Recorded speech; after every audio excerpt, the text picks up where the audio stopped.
All right, so are we live? I think we are. Hello all and welcome back to the Women's Football Chat Live. Tonight we continue our coverage of the 2025 Women's Euros. We're into our second quarter-final now. Last night we saw Norway take on Italy and a huge win for Italy, a Girelli brace, seeing them into the semi-finals. Now we'll find out who Italy will face in that semi-final match. Will it be Sweden or will it be England? The last time these two sides have met at the Women's Euros, Harry, was the semi-final of the last competition. That bodes well for England if we go off history. It very much does. A convincing 4-0 victory in that semi-final, but this is a very, very different scenario. A Sweden side that have looked very strong at this Euro so far, and an England side who, still look very, very good, but I don't think they're going to come out tonight and beat Sweden 4-0. If they do, then we're either Sweden have absolutely capitulated or England are flying. But it's going to be a good game. It is going to be a tight one. I think when people have been looking at the quarter-final lineup for this summer's tournament, out of the four, this one seems to be the most highly anticipated. Yes, France-Germany is a big clash, but the way that Germany have played at this tournament, I think a lot of people are expecting that to be a France win. But tonight is a game that genuinely could go either way, and a lot of people, of course, will back England. They on paper have more quality and are the reigning champions, but Sweden, in the group stage especially, have shown that they have the material to beat any side at this Euros, and I think that is something that could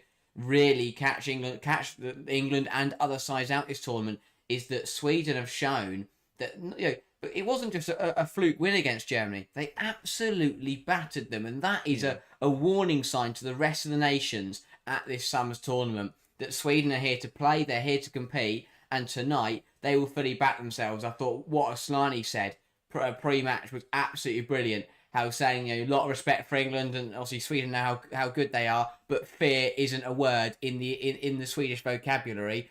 Quite literally. Yeah.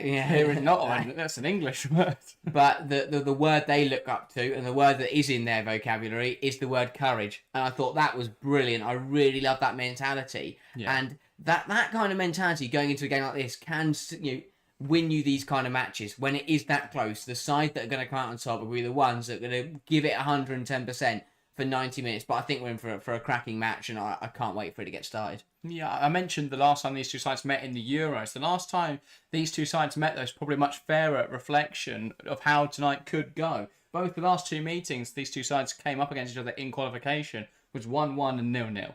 So I think it could be an incredibly tight game. But what we've seen so far this tournament is two sides who are very good going forwards, but also quite solid defensively. If you take away England capitulating for 5 minutes against France, they've only conceded one goal, and the game state of the Wales goal means it's not very important from an analysis perspective because England were coasting by them. As for Sweden, they've conceded one goal all tournament. Incredible defensive record. So it's going to be really interesting tonight to see whether... I think if we get an early goal, it'll become a game that could end 3-3. If we don't get an early goal, it's going to be just settled 1-0 or 0-0 on pens. That sort of game. It's one of those where it could go either way. Both teams are really good going forwards. But if they both... I can't imagine either are going to go full guns blazing from the off tonight. So I think it may be a little cagier, a little bit more tentative than we've seen these sides perform at this tournament so far. So that'll be an intriguing aspect to watch from this game. And let's get into the lineups then for tonight's match. We are in Zurich at the Stadion Letzigrund for this game. So let's get into the lineups. We'll start with the Sweden team then. It's a 4-2-3-1 for Sweden, and it's almost the identical sides what they've used throughout this tournament. In goal, Falk has played every game, a really strong defensive record, and she's a huge part of that. In the back four, Lundqvist, Bjorn, Eriksson and Andersson. A big return to the side for Magdalena Eriksson for Sweden in this one. In the pivot, it's Angeldal and Sigiotti Oma. And then across the three, Karnarid, Captain Aslani and Fridolina Rolfo. And leading the line, Stina Blackstenius. Any surprises in there, Harry? And overall, a very strong team. Yeah, a really strong team. I'm not surprised too much by that lineup at all. Rolfo, great to see that she is fit to start tonight. I think we always knew that she would be. It was a bit of precaution. Not from an England perspective, is it great? Yeah. But overall for Sweden, that's a massive boost. Obviously, Rolfo and Eriksson both came back in for the Germany game, both back in for the match tonight. And that, I think, is why Petter Gerhardsson wanted to see them start against Germany to make sure they were ready to feature in the knockouts, but they're both fully fit and raring to go. I think Lundqvist coming back in for Holmberg is very, very harsh. I was massively impressed with the 18-year-old wonder kid. I thought she came in, was absolutely brilliant, and It's difficult to bench Lundqvist It for a is. game It like is. this, though. You're going to opt for experience, and yes, Holmberg played very, very well, but that was a game that Sweden were on top of for the majority of the match. What Sweden are going to need tonight is experienced players who can go, between, digging in deep and defending well, but also showing some danger coming forward. So that one makes sense. And then I think Ozzy Olmer coming back in for Benison, that was always going to be a given. So Sweden, we're just seeing the rotated players, drop back to the bench, the strongest 11 come through, and it's a starting 11 that, from an England point of view, is very worrying. But to be fair, I think what we've seen, and Gaharden's got his critics, but I think what we've seen at this tournament is a use of the right profiles and the right games. Nilden and I can't remember who it was came in at centre half, but they came in for the Germany game and they were really good at defending against Brand, who wants to try and run at you, wants to go wide. In this game, having and what you want in there is to have quick defenders who can deal with that coming in behind. Same with Blackstenius, of course. Same with Leo Schuler when they're defending for Sweden. But for England tonight, you've got Alessio Russo who likes to play with a back to goal. So having players like Magda and having having players who can go on their back, make it very difficult for her to play, is going to be important tonight for Sweden to stop Alessio Russo being able to bring others into the game. And the other one is Anderson marking James. You need someone who's a really strong 1v1 defender. To have Jonah Anderson in there, very experienced player. That'll be how you deal with Lauren James, I think, most effectively. Let's talk in chat for a moment, then we'll get into the England side, because quite a few people dropping messages. Nick Nat, welcome to the stream. Phil as well, good to see you. Paul saying can't see a Sweden win, as England will be able to deal with Blackstenius and Carnery. That's an interesting one. We'll get to the England team in a moment. Johannes, welcome. Halo, welcome. Wahil, welcome. False Flag, welcome. Verizon, welcome as well. Good to see so many people in the live chat. Verizon, how you guys feeling? Are you confident? I'm always confident in England. I think this is going to be a good test. It's going to be a really tight game. I mean, we've just gone through the Sweden 11 there. It's absolutely brilliant. It's packed full of threat. They've enjoyed a really good tournament, and I think that tonight we've got a game in which, on the most part, we're going to see an England side that is full of players that can unlock defences, but they've got to try and unlock the best side the best defence at this tournament. But also, you've got an England defence that can be caught out in transition every now and again, up against a Sweden side who have looked incredibly strong on the break. So I think it's a really good matchup where both sides are going to look extremely dangerous, and I think that it's going to be a close game. No matter who wins tonight, no matter what the score is, tonight is going to be a tight one. But let's see. I think that it's one of those games where individual quality can make a difference, and when I look at that England starting 11, I see a lot of quality. Yeah, definitely. Let's get into that starting 11 then for the Lionesses. 4-3-3 or 4-2-3-1 for England this evening. In goal, Hannah Hampton. A back four of bronze, Captain Williamson, Carter and Greenwood. In the midfield pivot, it's Stanway and Walsh. On the right-hand side, Lauren James. On the left-hand side, Lauren Hemp. Through the 10, it's Toonan. Leading the line, Alessia Russo. No surprises. Same side that started against the Netherlands. Same side that started against Wales. Strong team for England. 100%. If it ain't broke, don't fix it. I think England have got to keep sticking with what has been working. We saw these changes come in after the France game and against Netherlands and against Wales. This England 11 has been absolutely brilliant. So again, it'll be business as usual for England. Be solid defensively, cover each other, dictate the midfield battle, and then once you can get the likes of Lauren James and Ella Toone into this football match, you're going to start creating chances and you're going to start putting pressure onto the opposition backline. I think that England have got to be careful tonight, because this is a very different test to the likes of Netherlands and Wales, and I think that Sweden are a lot closer to the way that France played as well. In terms of France, they ran the midfield show and they looked so dangerous and caught England out on the break. That's exactly what Sweden have done so far in these games, especially against Germany. Get on top in the midfield battle, completely control the centre of the pitch, and then look to break forward and be aggressive on the counter. That is what Sweden are very, very good at, and that's what caught England out in their opening game. So I think it's key tonight that the Lionesses do not get caught out, because I'm looking at Carnery and Rolfo and Blackstenius on the break.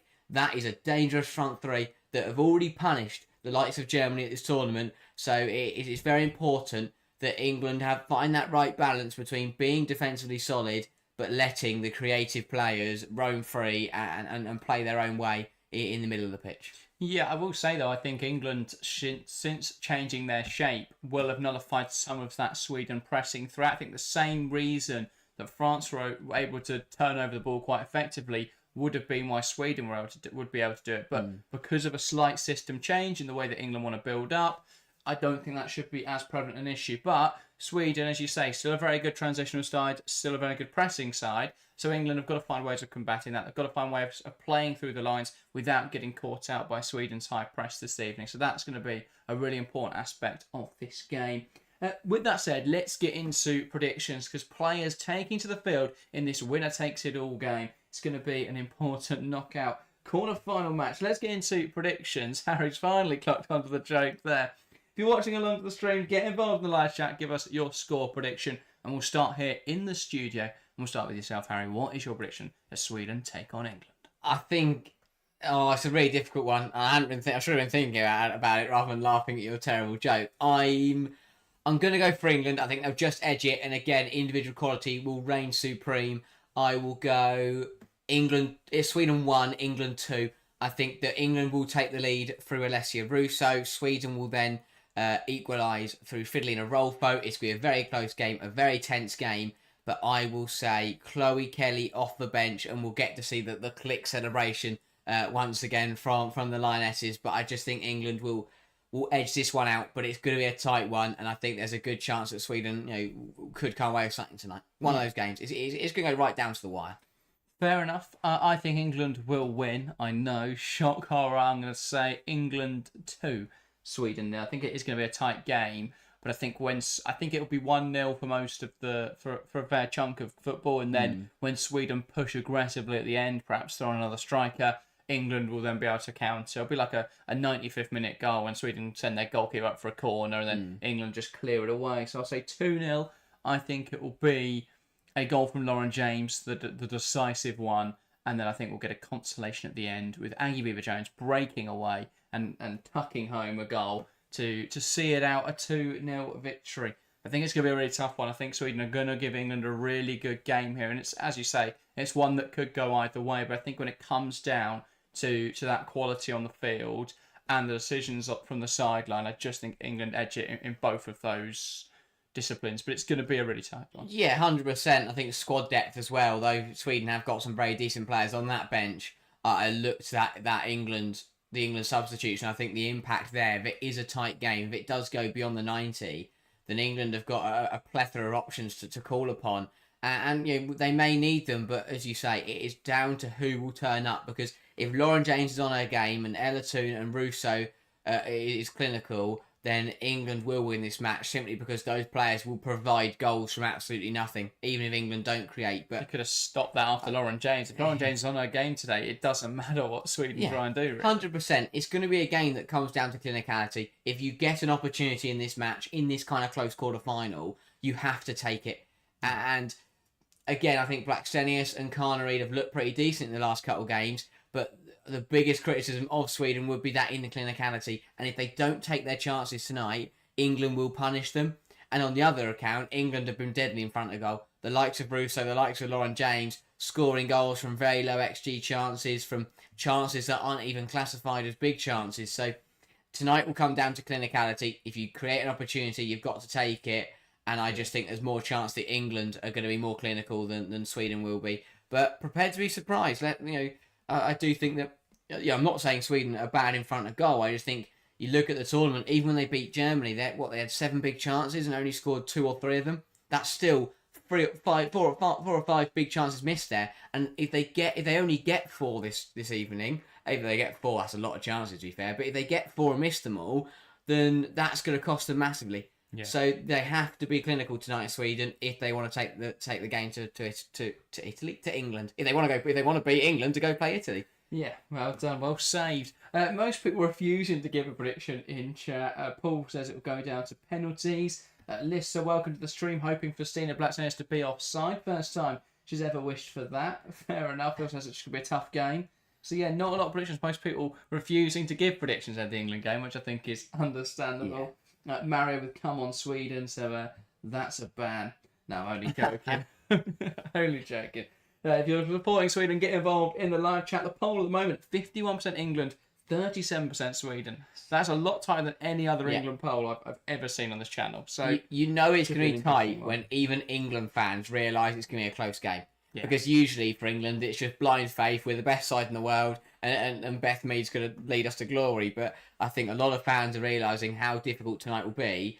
But it's the kind of test you want as reigning champions, because if England win this, then suddenly they show they've got what it takes once again to go on and win this title. As Phil said, you've got to win games like these to get through, to prove yourselves as title challengers. Both sets of players taking a knee here before kickoff in a stand against all forms of discrimination. Now it will be Sweden to get us underway. Blackstenius waiting for the referee's whistle to get us started in our second quarter-final.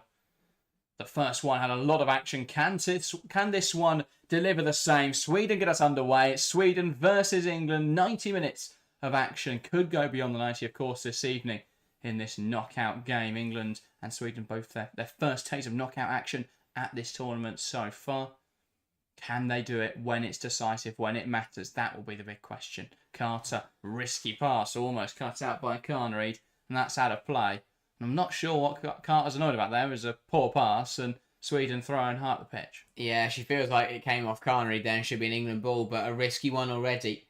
And I was about to say, England should be calmer in this because Sweden coasted through the group and have had no pressure on them whatsoever at this tournament so far. England, they had to beat Netherlands if they wanted to stay in the tournament. Then they had to beat Wales if they wanted to go through. Yeah. So England have already played that high pressure game. They should settle down early in this one, but clearly that has not quite happened in the first minute. England facing some really tough opponents and the Netherlands. So been a tough group stage so far. Wales really ran them close. Hampton sending it forwards, looking to try and get a flick on there.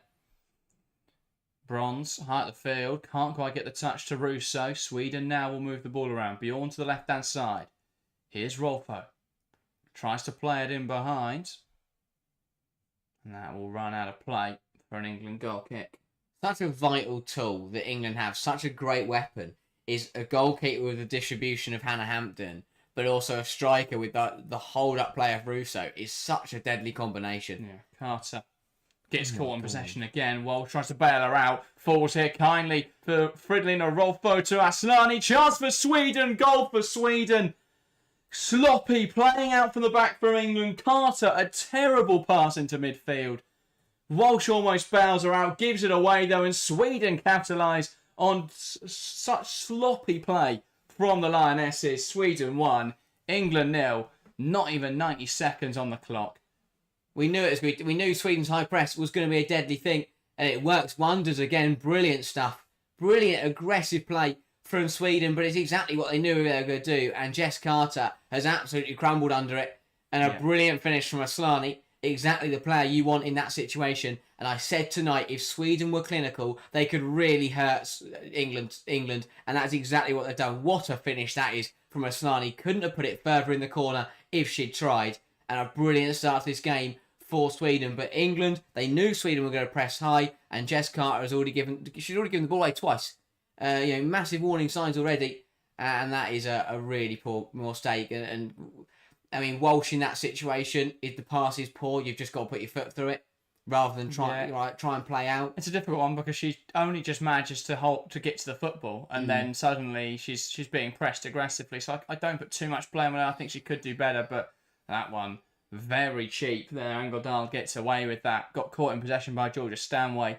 Didn't look like much of a foul there, but the referee has given it. Yeah, it's simple as across the board from England. It's the basics of the early minutes in a knockout tie. Nothing silly. Don't play the pass if it's not on, and don't do anything risky. And so far, England have done something risky, played the pass when it wasn't on, and because of that, they've conceded. Again, it's what we saw against France when England conceded. The basics just fell away, and that's exactly what has happened in the first few moments. But the positive of conceding early is you give yourself a lot of time to turn it around. But this is what you get when you play Jess Carter in a high possession system. You know what's going to happen. She's not comfortable there. You know, if you play Jess Carter and you're expecting to keep clean sheets, then that feels like that's on you. To be fair, Walsh has got to do better as well there. I don't mind how comfortably she got to it. She gets there and then tries just to poke it round. Oh my days, what is happening? It's just a complete defensive mess. Blackstenius blocked by Williamson. I mean, we're cut back. Hannah Hampton, I don't really know what happened. Let's have a look here. Carter again. Not Carter again, Pass. surely. Hannah Hampton's got it on wrong. Yeah, just doesn't quite get it under her control there at all. It just bobbles up at her. And Sweden, such great press so far. What a tackle from Williamson. So important from Williamson. What a tackle that is. But England are full, and again, goes out to the whole back line. Bar Williamson, that's a great tackle. But basics of a knockout match. I've watched Carter play ball pass, Kira Walsh give it away, and Hannah Hampton just take a heavy touch and give it to Sian Blackstenius. And we're only 5 minutes in. That one's a difficult one because it just bobbles up at the wrong time there. It's a difficult... Yeah, I get what you're saying, but I'm not sure what she can do about that. She's not caused it to bobble up. Anderson. Rolfo. Back to Jonah Anderson. Aslani. Rolfo. England win it back well too. Williamson sending it forwards. Russo has been dragged down there. And that will be an England free kick. Yeah, exactly what Russo needs to do tonight. Hold up play. Eriksson and Bjorn are very, very good one-on-one defenders. But she's just got to back up into them and force that foul. Or spin. Because really, you're not going to spin them. They're both too good, so just be smart. Russo's got to be smart with her play tonight. And brings it down well. Greenwood down the line. Coming down the left-hand side now, England. Stanway. Needs some support. Cuts it back. Walsh can't quite hold it. Hemp shot towards goal. Tipped onto the crossbar. And Falk was almost caught out. It's an unconventional strike. From Hemp, James into a good area. Cleared away. Here's Greenwood. Heads it forwards. Toon gets under her control. Hemp. Oh, sorry, Stanway trying to flick it to Hemp. Doesn't quite come off. And now Sweden looking to break. Aslani. Into Blackstenius. Holds the ball up well. Now needs support. Carnarate. Pokes it through the lines. Aslani to Blackstenius. It's just too easy. Plays across the box, and luckily for England, no one lurking at the back post. Transition, again, it's an absolute mess in transition from England. What's happened there is they've got caught out. Greenwood and Carter have ended up swapping, which is what you don't want to see, because then that means you've got Carter in a wide area. But Greenwood didn't really drop back and cover the space that Carter left, which meant Aslani was just free in between the lines. England have got to be better if the ball gets turned over. Oh, it's that pass from Leah Williamson. Not sure who she's trying to pick out there. Everyone for England just needs to calm down. It's very panicky. It's very nervy. Great save from Falk, yeah. It has to be said. It's a brilliant save. Chipping onto the bar like that. Sweden coming forwards again now. Bronze looks knackered. Bronze is jogging. But the thing is, to be fair, she was actually... My biggest problem there, which was slightly worrying, is that she was in position there. And she just got burst past. She looks tired. She looks like she's injured or been playing for 100 minutes. It does make you question why she played against Wales and why she didn't come off against Wales sooner than the 80th minute. What a tackle that is from Alex Greenwood to stop that ball going down the line. Really good defending. But yeah, everyone for England just needs to take a moment and relax. Because at the moment, it's very nervy, very panicky. England haven't shown up yet. Well, it's just rushed. Everything is rushed. And everyone just needs to slow down and take a minute. Now Greenwood trying to get there. Aslani as well to see it out. The problem is as well now, Williamson doesn't trust Carter. So she keeps coming across to defend the left-hand side. But that's not her job. Got to put a bit more faith in Jess Carter. I know that she's made, she was at fault partly for the opener. But Williamson just constantly coming across isn't going to work. It's also one of those where I get England want to try and make amends immediately, but sometimes, especially in knockout football, you better just steady the ship for the next 5-10 minutes and then go again. Because if you try and rectify it immediately and get caught out, suddenly you're in a worse position than you were before. So I think now England just need to get on the ball, settle down, and start playing their football. Greenwood up the line, Carnarate getting the touch, Sweden recovering the ball. Tries to play a pass inside, one back by Georgia Stanway. Brilliant dribbling from Stanway. That's not allowed to play by Aslani. Alyssa says, why does it feel like it's 20 versus 11? Great pressure from Sweden so far. They're just boxing England in so effectively. Now Carnarate. Great shot back. Lundqvist. Here's Natalie Bjorn. We'll try and play that direct pass forwards. Carter gets a touch on it and Toon can compete for this. Loses out to Angledal. Now Greenwood. The other thing that England are struggling to at the moment is control the midfield. It's going long every time from the centre-backs, which isn't helping. But I don't know, Toon looks a little anonymous at the moment. I don't know if this is her kind of game. If England get forwards, it can be. That's the big thing. But she's just not winning it back enough. She's not being strong enough in midfield from what we've seen so far. Bronze wins it high. Looks to drive now for England. Pokes out to the right-hand side. Hasn't quite come off and then smashed out of play by Jonah Anderson. We said this could happen. Sweden have been brilliant in every single game. Just that midfield three of Angledal, Aslani and Olma dominating. That's exactly what they're doing. Walsh, Stanway, Toon getting overran again.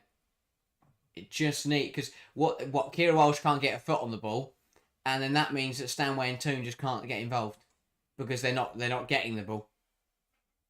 I mean, you can see it there. Player for player in that midfield, and Sweden are currently winning that battle.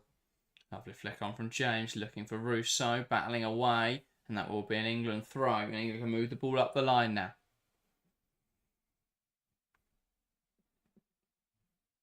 Bronze, Toon, back to Lucy Bronze.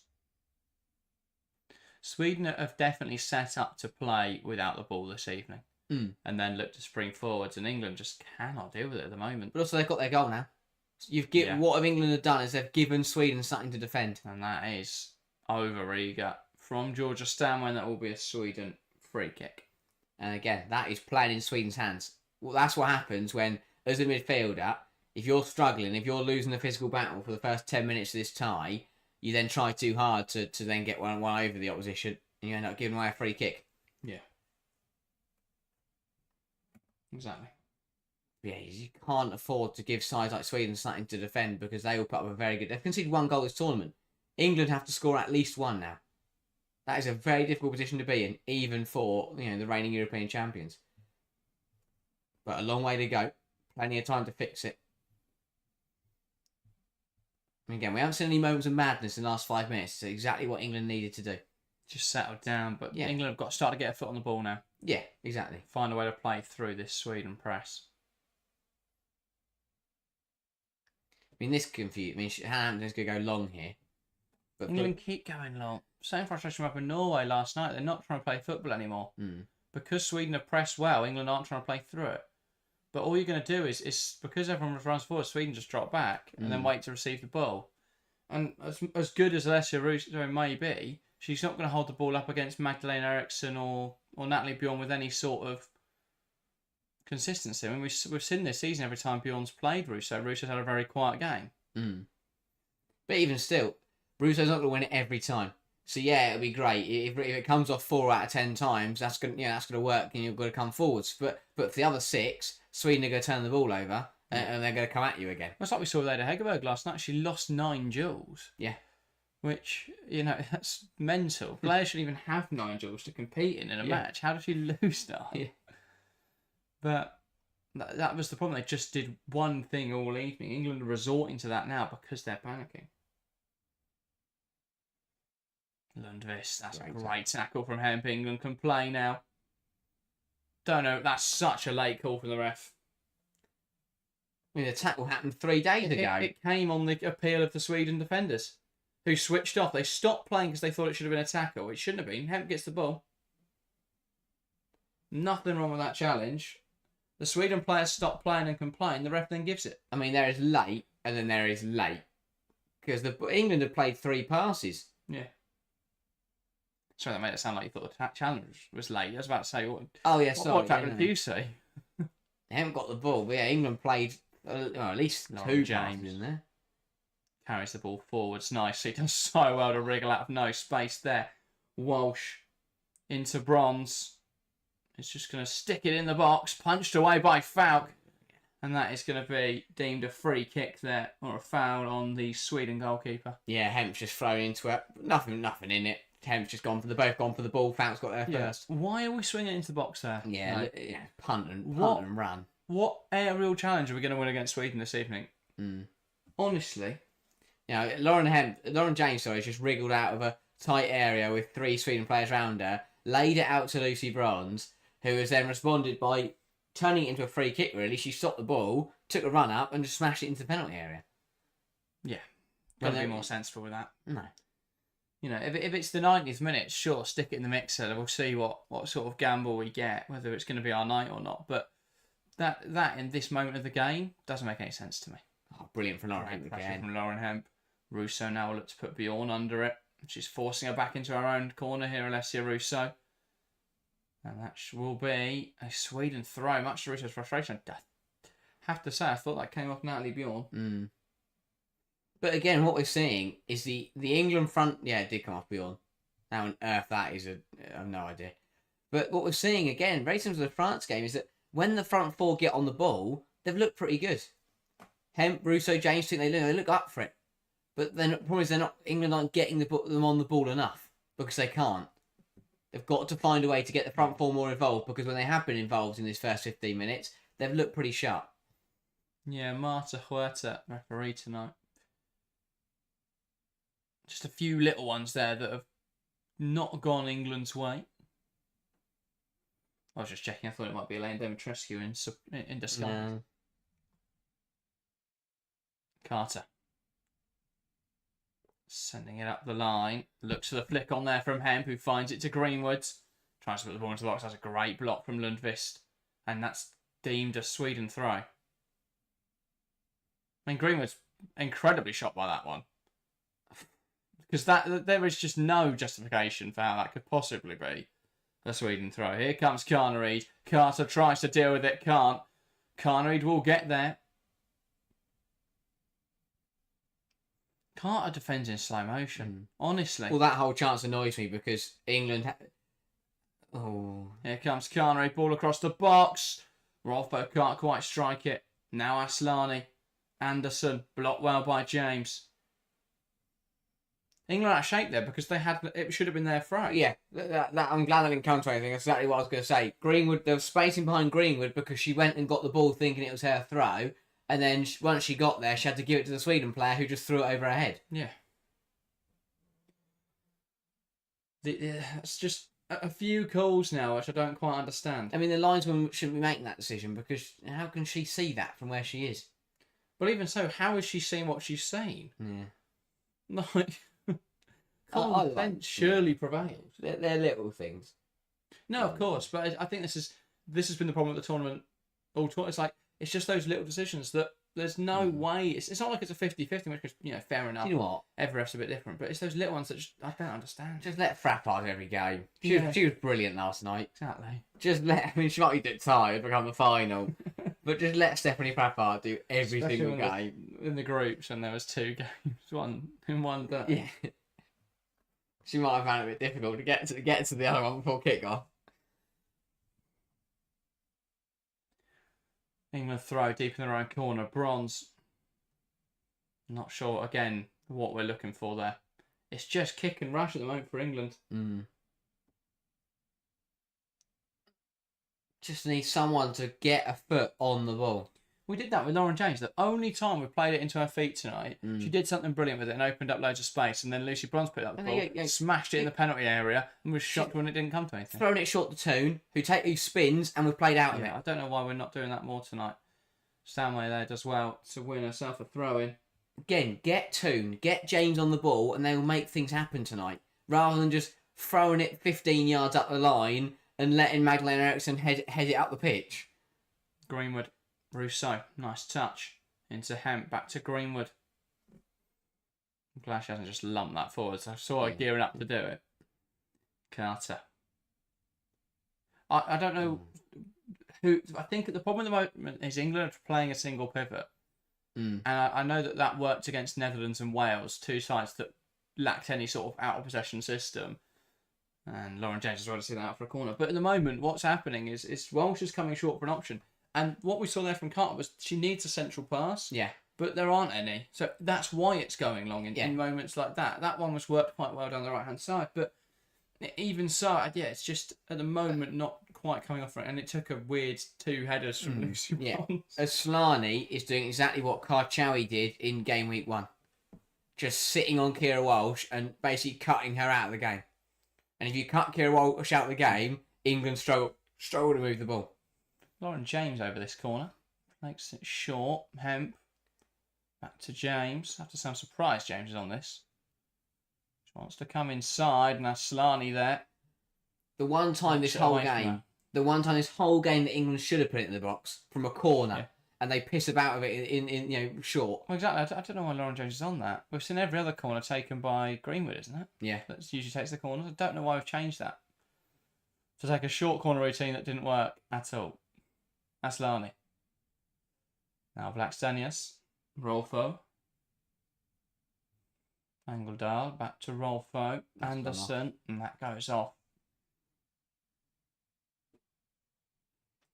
England still just going through the gears, you feel, which you can't really afford to do in a quarter-final, and that is why they find themselves a goal down. Oh, good from 2 to win it back. Pressure. Stanway knocks it out to the left-hand side. Here's Lauren Hemp, wants to take on Lundqvist now. Ball towards the back post. Hung it well, but that'll bounce out of play for a goal kick. Yeah, not a bad idea. And again, front four are playing well. Toon wins it back, shifts it to Hemp. Hemp, the ball's not bad. It's in the right area. She blew it too much on it. But the front four are doing well. England just need to find a better way to get the ball to them. That isn't punt it long and hope for the best. Yeah. Because that isn't... It hasn't come off, but when we play it on the floor, we have been able to come forwards. Yeah. Sweden now will launch this long. Bronze wins the initial heads up. Toon trying to let it drop in there. Bronze just launches it back to Hannah Hampton. She's got used to shooting and playing passes towards her own net. Sunday Baltimore got on the end of one of them. Hampton drills a ball forwards, trying to find Rousseau, but it's Bjorn. Now Zigiotti. Olma plays it forwards. Aslani to Carnered on the right-hand side. Cross is blocked by Greenwood. Now England will look to attack. Hemp. Great hold up, Toon. Ball bounces around. James trying to put pressure on Anderson. Going to drop in there now for Lucy Bronze. Carries it past Rolfo. Plays up the line looking for Rousseau. Great pressure there from Bronze. Gets caught. No way. Unbelievable. No way has that gone the way of Sweden. Absolutely unbelievable. I mean, Bronze is literally... Bronze has broken her boot. Bronze gets the football. Oh, no, she gets caught on the calf. And Bronze gets caught her. Bronze gets caught on the calf there. Wow. So there goes the ball, and then the foot comes through and catches on the calf. And this is the problem. It may not be like those big decisions, but these do add up. That's another time there England should be able to progress the ball from a free kick, and instead it's been given the other way, and now Sweden will be able to progress the ball for committing a foul. Yeah. I have to say, Sweden have played well. I think England have struggled a bit, but they're only struggling because of Sweden's pressure has been superb, and they've moved the ball really nicely. And I think defensively, there's a reason that they've only conceded 1 goal this tournament. Eriksson and Bjorn have been superb in the first 23 minutes here. They've been absolutely brilliant. Yeah. Well, now Sweden are going to get to send this forwards. Still myth that decision, but it's Magdalena Eriksson over it. Hasa would have booked her by now, because that was 20 seconds she took to send it forwards. And Blackstone is losing out to Williamson. England just lump it long. Rousseau does really well to hold that one up. Bjorn charging her down, tries to feed that ball through towards Lauren James. Here's Falk. James puts the pressure on England. Too easy there to play through. Really good stuff from Sweden, though. Yeah, moving the ball really nicely. Now Williamson. Sounds think England will level up in the next 5 minutes. I'd love to see it.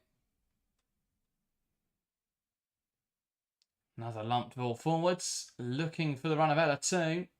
Bjorn will get it down. Loops over her shoulder. Drops in there for Stanway. Now Greenwood. Here's Jess Carter.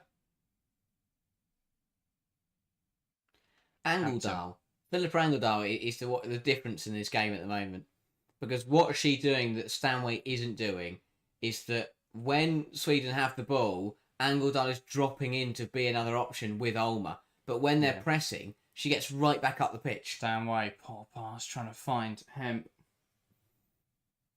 We saw the interchangeability between Ulmer and Angledal throughout the tournament so far, where one will push and one will drop off. Not sure why Hemp's trying to drive inside there. Picked off, ball slid in behind. Blackstenius. It's just, Carter's absolutely nowhere near us. Stina Blackstenius in on goal, and it's 2-0 Sweden. And Jess Carter was nowhere near her on this one. The ball's played in behind, and it's just an unfair foot race.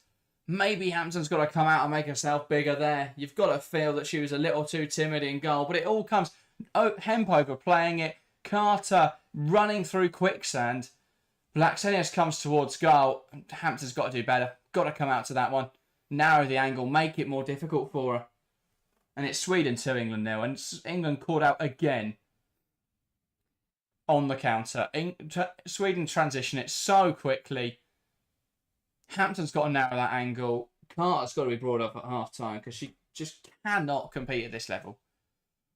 2 goals now where one, you can blame partially on her, partially on Walsh, but still holds fault. And that one, yes, the ball's given away, but the fact she just cannot turn and defend transitions is so difficult to deal with for an England side who want to play half the pitch. It's unbelievable. Yeah, I mean the pace, it's somewhat comical. The way she turns around and just cannot get near Blackstenius. You think that Blackstenius is put on 2 times speed? 100%. The way that Carter's going. You simply cannot have a centre half at this level who that is their top speed. Because it's non-competitive. But again, I mean, transition again, ole. It's going to be like Sweden's chant this tournament. Because again, on the break, absolutely brilliant. What a ball through from Ulmer into Blackstenius. And I spoke about Sweden needs being clinical, and Blackstenius takes her chance, times the run. Well, she didn't have to time the run. She could have started 5 yards behind Carter, and she would end up 10 feet in front. But brilliant again from Blackstenius. Great run, tidy finish, and another lovely goal from Sweden. Yeah, they know it again. Credit to Gerhardsson and Sweden because they've done exactly. It's how they tore apart Germany. They did their homework. They knew where the weaknesses were. Pace in behind. Which is where they hurt Nakamura. And again tonight, pacing behind where they're hurting England and Jess Carter. They've done their homework and they're exploiting the weaknesses of their opposition.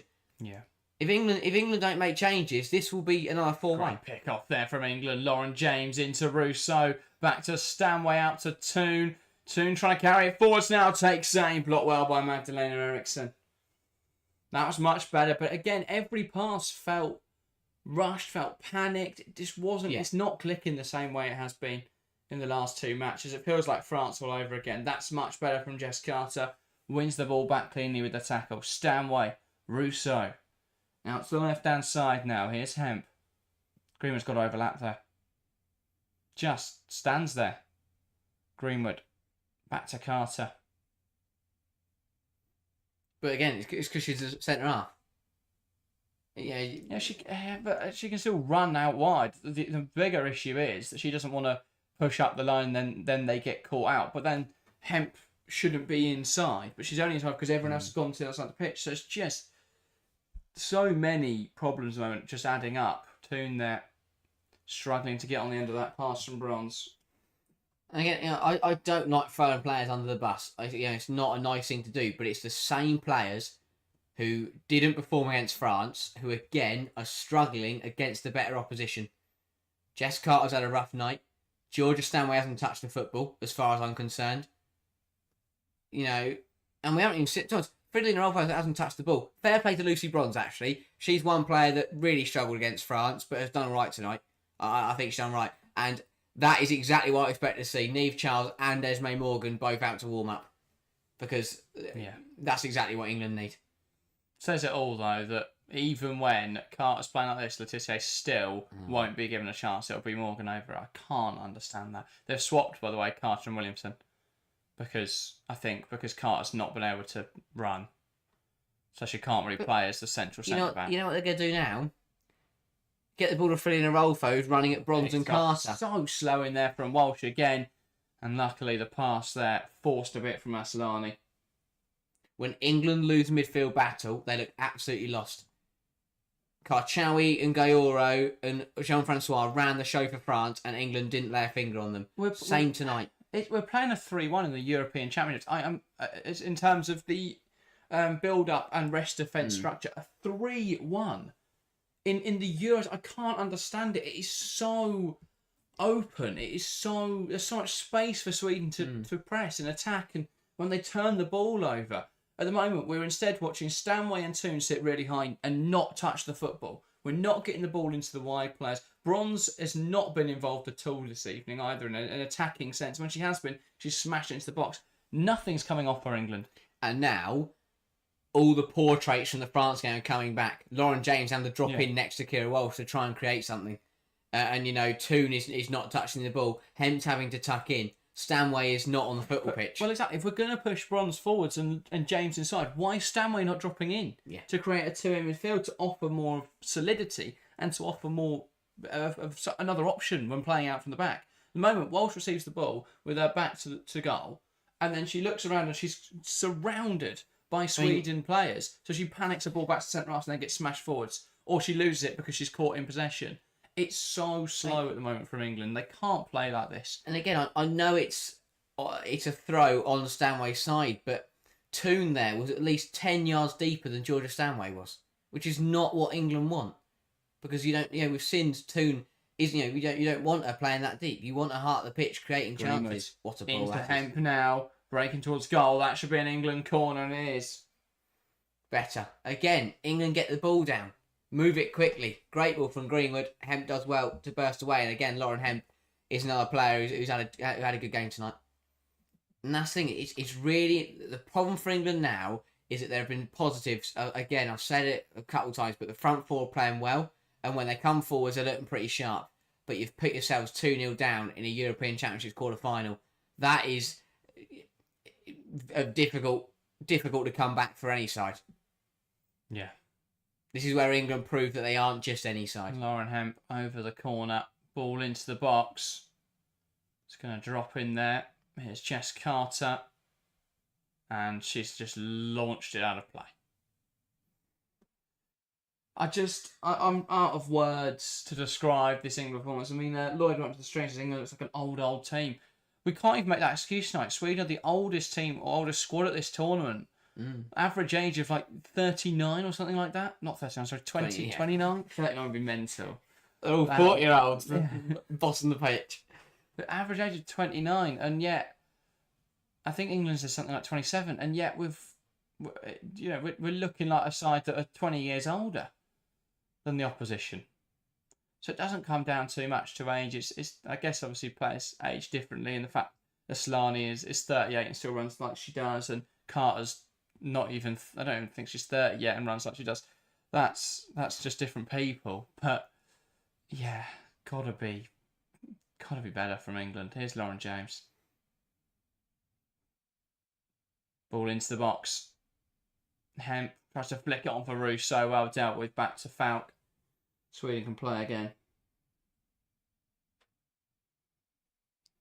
England's problem is that with 13 minutes to go to half time, there's more chance that Sweden score again than England equalise. England get one back. And that's the problem.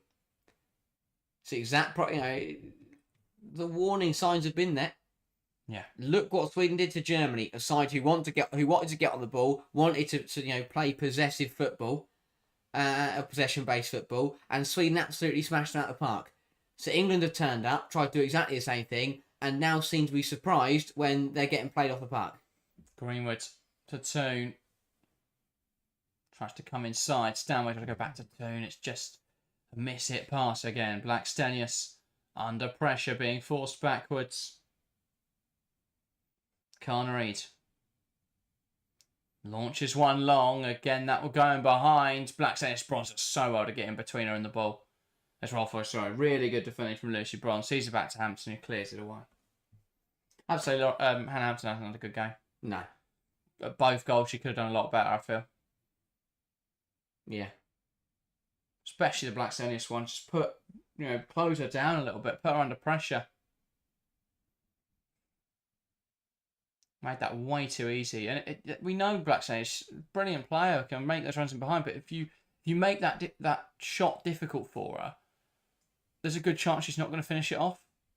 She's not the most clinical forward, but Hampton just shrunk back into her net, and Carter was tracking back like a snail. I've never seen a player turn and run that slowly in a professional football match. I think Blackstone's got to the ball by the time Carter spun around. Ball over the top, looking for Rousseau. Bjorn will match her and knock it out of play, and that's the difference. Yeah. Bjorn actually just turned. Has a turn. Didn't have to do the lorry thing where you run forwards and run all the way around. Lovely turn from Lauren James. Excellent footwork. Back to Walsh. She's got no one to play off there, though. Here's Toon. Ball into the box. Hung towards the back post. Hemp's going to have a hard time keeping that in. Does well to do so, but she's gone. So Lundqvist will pick up the ball. Angeldal. Up the line. Kind of wants to take players on, ends up knocking out a play. England throwing. I think Hemp ended up on the running track that goes around this Zurich Stadium after that one. Rousseau. Now Lauren Hemp. Ball into the box. Looking for Lauren James. Doesn't quite come off. Cleared away. Now Aslani. Carnereid plays it forwards. Angeldal. Knocks it into the channel. Carter jostling away with Blackstenius. Just about gets there. Does well. Yeah. And that's the thing. If she can get side by side with the player and use her strength, she can get away with it without the pace. It's just if they get a yard ahead of her, it doesn't stand a chance. But she's well there to use her strength, use a bit of experience just to nudge her way back to the ball. James, lovely stuff. Into Toon. Toon. Final ball is lacking. Out now to the left-hand side. Here's Lauren Hemp. Does well, draws a free kick. England can use this. Sharp again from Hemp. I think has looked dangerous. But even when what I like from Lauren Hemp is that sometimes things aren't coming off, but she's trying to make things happen. Yeah. And that's all you can ask of players at this point. Is people who are just trying to make that is not a nice one from Lundqvist. She's trying to create something, getting opportunities, and she's won a free kick here. So all you've got to do sometimes is just take players on. Be brave. I mean, England have got to be brave now. Nothing to lose. Have to go out. Have to be strong. Have to take risks and gamble. Yeah. Pretty abysmal start to this game for England. Yeah, very difficult. Full credit to Sweden. They've been absolutely brilliant. But again, they've played exactly how they have all tournament. Superb. England just given up such good opportunities. The fact that Sweden, who are quite wasteful, I'd say, in front of goal, have 2 goals from 3 shots, says it all. This is not about Sweden being really good at creating chances. It's them being really good at capitalising on England's just utter, disgraceful play out from the back. It's just been so slow, so predictable, and that's why Sweden were able to just press aggressively and turn the ball over with so much success. But how a manager of the experience of Serena Wiegmann doesn't recognise that's exactly what's going to happen before this game is beyond me. Now, we've seen how Sweden press this tournament. We've seen England's build-up. Surely, you build up differently. You don't build up with a single pivot. You don't have a 3-1 rest defence in a game like this where you know how good Sweden are at transitioning. You don't play Jess Carter in the middle of a back 3 that's got to transition quickly. Up against Blackstenius, who's very good at making the runs in behind and very fast. It's just simple stuff that you've got to notice in advance of the game. Yeah, Sweden, again, superb from Gaharton and the players. They've found a way to play against the better sides. And when the better sides don't adjust, it works wonders. Not a bad ball in from Greenwood. Cleared away only as far as Lauren James. I might have tried to take a shot on there, although it is blocked at close range. Greenwood tries to feed out a Toon. Toon's not been in this game at all either, I have to say. No, I think front four have done well. I think all 4 of them are working off complete scraps. No, I agree with that, but I think we've not seen anything from Toon in midfield, and she just keeps drifting out of position, leaving England short-changed in certain areas. That's a nice combination. Doesn't make the run forwards there. And then down she goes. I just, yeah. Brilliant player when she's on it and when England have the advantage, but we've not seen her play particularly well in this game, I don't feel. I think the problem is you've got James and Toon who are just trying to drop in and create something because, again, it's just, there's nothing there from the pivot. Yeah, Georgia Stanway's been a passenger. Yeah, and again, same problems, same players. From the whenever England are struggling, whenever the pressure's on, they're up against it. It's the same players who are either at fault or who aren't digging in. Yeah. There are a couple of luxury players out there for England who are actually digging in and trying to make something happen. Georgia Stanway can't quite get the ball in the box. Bjorn clears it away. Carnreid does well there to knock it out of play for a throw rather than a corner. Greenwood sends the ball forwards looking for Alessia Russo across the box. And now Sweden will look to break away. And that is out of play for another Sweden throw. Big 5 minutes now. England cannot concede again. It is as simple as that. Yeah, if the person in chat who thinks the answer to our problem is to take Lauren James off of Beth Mead, I couldn't think of anything worse to do right now. We've been slow and not be able to create anything, so let's put on a slower player who can't create things. You don't touch the front four. You do not touch the front four because they've done what they can tonight. Yeah. And I don't think they've played too badly. They've tried to make things happen and they've looked pretty positive. Nothing to do with the front four tonight. Because if they get the service, they will score 3 goals in this game and turn it around. But the problem is they're just not getting the ball.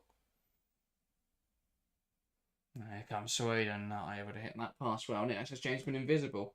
Don't know what game you're watching, Nick. Nat. Every time she's received the ball so far tonight, she's looked to make something happen. But when you receive the ball 6 times in a game because the play is just so rigid, what can you be expected to do? It's difficult. I don't think you can blame any of the front three. They're just not getting the service tonight because we're not progressing the football. I don't know why Stanway's so high. Stanway posted to Toon. Toon back out to Greenwood.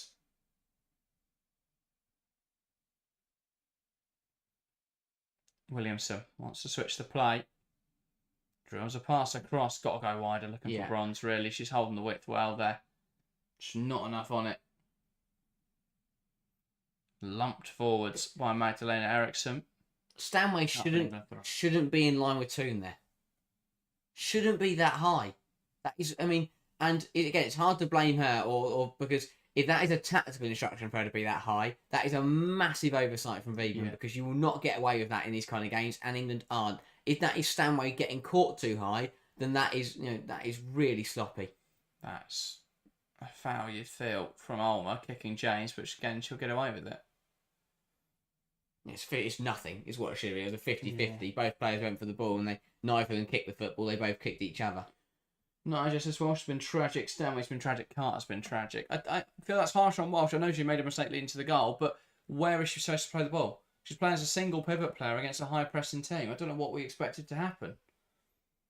It's one of those where people will say, oh, England have been outplayed, England haven't been able to touch the ball in the first half. The 2 things have happened. England have been punished for stupid mistakes twice, and then England haven't been able to create opportunities. It's frustrating, but there are simple fixes. The problem is now England have to find 2 goals, which I don't see them getting 3. So at best, England managed to recover this in the second 45. But at the moment, it's one-way traffic because England can't play out from the back. So poor. And the players at their disposal, a 3-1, I just can't understand that as a build-up structure at this level of the game. And because the wingers or the wide players in Bronze and Hemp are so high, you're not going to find them with a pass. So it's not like you can progress up the wings. If it's a single pivot play, you tend to build up in a back 4. Then you've got your 2 fullbacks who can carry that ball forwards because a single pivot's going to struggle if they press them aggressively. But what it can do is draw players central for you to use the fullbacks to build up. But when you send Bronze forward, so you build up with a back 3, you don't get that same effect. So at the moment, we're just watching England stuck between a rock and a hard place where there is nowhere to play the football. And that comes down to the management. That comes down to the structure. Walsh as well there to peel off a player, but now where's that forward pass? Managed to find Lauren James.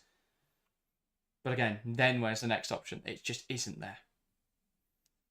And it's great pressing from Sweden, but England have got to change something.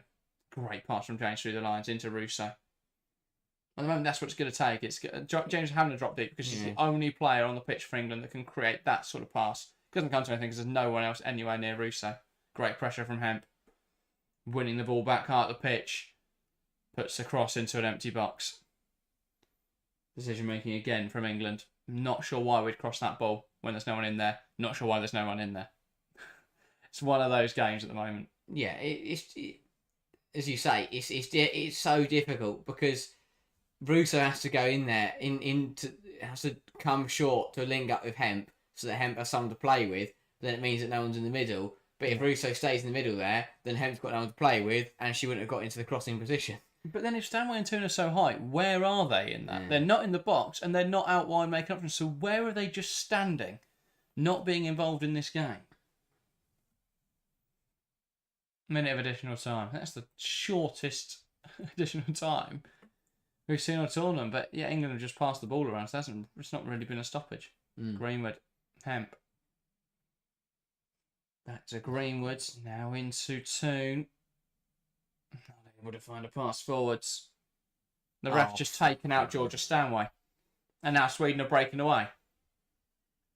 And England are shortchanged. I mean, that's so poor. Rolfo coming forwards. Bronze defending a square on. Does well. Really good stop from Hampton. England just get transitioned on too quickly there. I mean, it doesn't help that Sweden have an extra midfielder taking players out for free.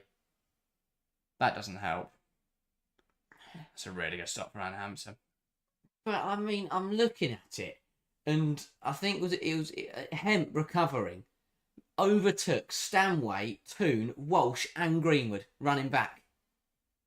I know Lauren Hemp's quick, but she's not doing that because she's caught them all because she's the only one running in. Just again, I spoke about it. England need to be digging in now, and there's not enough players doing that. Anderson delivery in towards the near post, flicked on. Game of headers in the box, seen out for a goal kick, and that will likely be the half-time whistle. Not sure.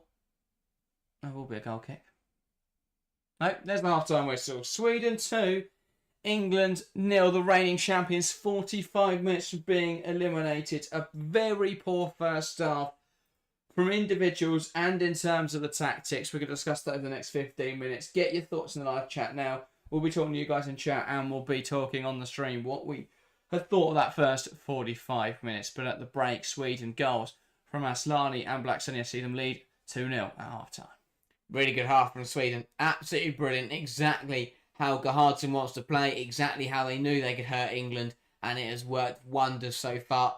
They've been brilliant all tournament. And that level is staying high and staying consistent. And their fans are very happy. And rightfully so. They have played some beautiful stuff. Defensively solid. Brilliant in transition. So deadly on the break. The pacing behind has been incredible. Again, Blackstone, the movement has been superb. The midfield three have ran the show. Aslani still delivering in Euro 2025 is brilliant to see. Angeldal, Olma, just the interchangeability and the way. It's like clockwork. Watching that Sweden midfield run, it is like clockwork. It's absolutely brilliant. It's orchestrated so well in terms of who's pushing up and who's being aggressive, who's sitting in, who's providing the options here and there, who's going to be playing those balls through. And it's just everything is coming off for Sweden tonight. It's that kind of night where everything they try is working beautifully. And England, and because of it, they've now put England in a position where Sweden have conceded 1 goal a tournament and England need at least 2 to remain in this tie.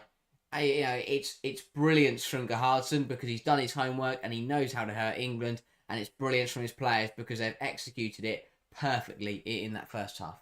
Yeah, full start the credit to Sweden, as you're saying, because the reason England have looked as poor as they have is because Sweden's system's been excellent. I mean, their pressing structure's been phenomenal. Walsh hasn't been able to turn in there tonight because she's always got a player on her back and about 3 surrounding her. That aggressive press works really well because England don't have anyone in a position to receive the pass. So what you'd expect against such an aggressive pressing structure where, I mean, BBC looking at highlights over there's 6 players surrounding England. What you'd expect from such an aggressive structure is that England will be able to drop players into certain areas, it'll be difficult because you're under so much pressure, but if you can find the right passes, you'll open up space because there will be space to break into. But the problem is, Jess Carter's playing at centre-back. Jess Carter can't play in a possession-dominant system up against a high press. And Jess Carter can't defend in behind. They're facts that we've known for a while now. So Sweden's pressure has been so effective because of personnel in England areas and because of the tactical structure.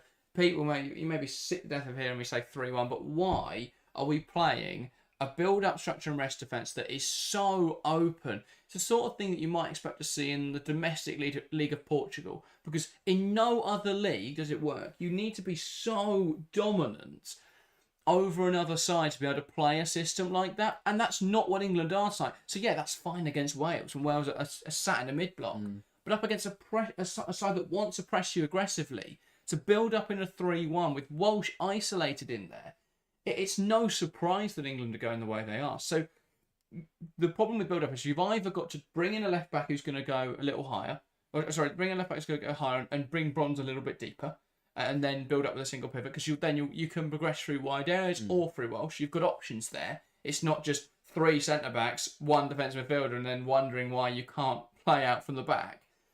So either you've got to bring in Charles, take off Carter perhaps, drop Bronze a little bit deeper. I mean, Carter's got to come off surely at half-time.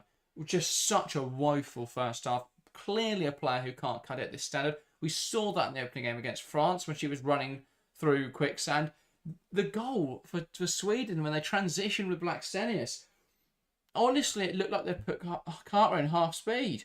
She was just so slow. Lionesses could have walked in behind on that one. And that's just not going to cut it at this standard of football. So it's just been so easy for England, for Sweden, to just turn the ball over and attack with speed and with numbers. They've had the numerical advantage in most areas of the field, especially when coming forwards. England, it's been slow, very slow tonight, trying to play through the lines of pressure. And you're going to get caught out against an aggressive press trying to play that way.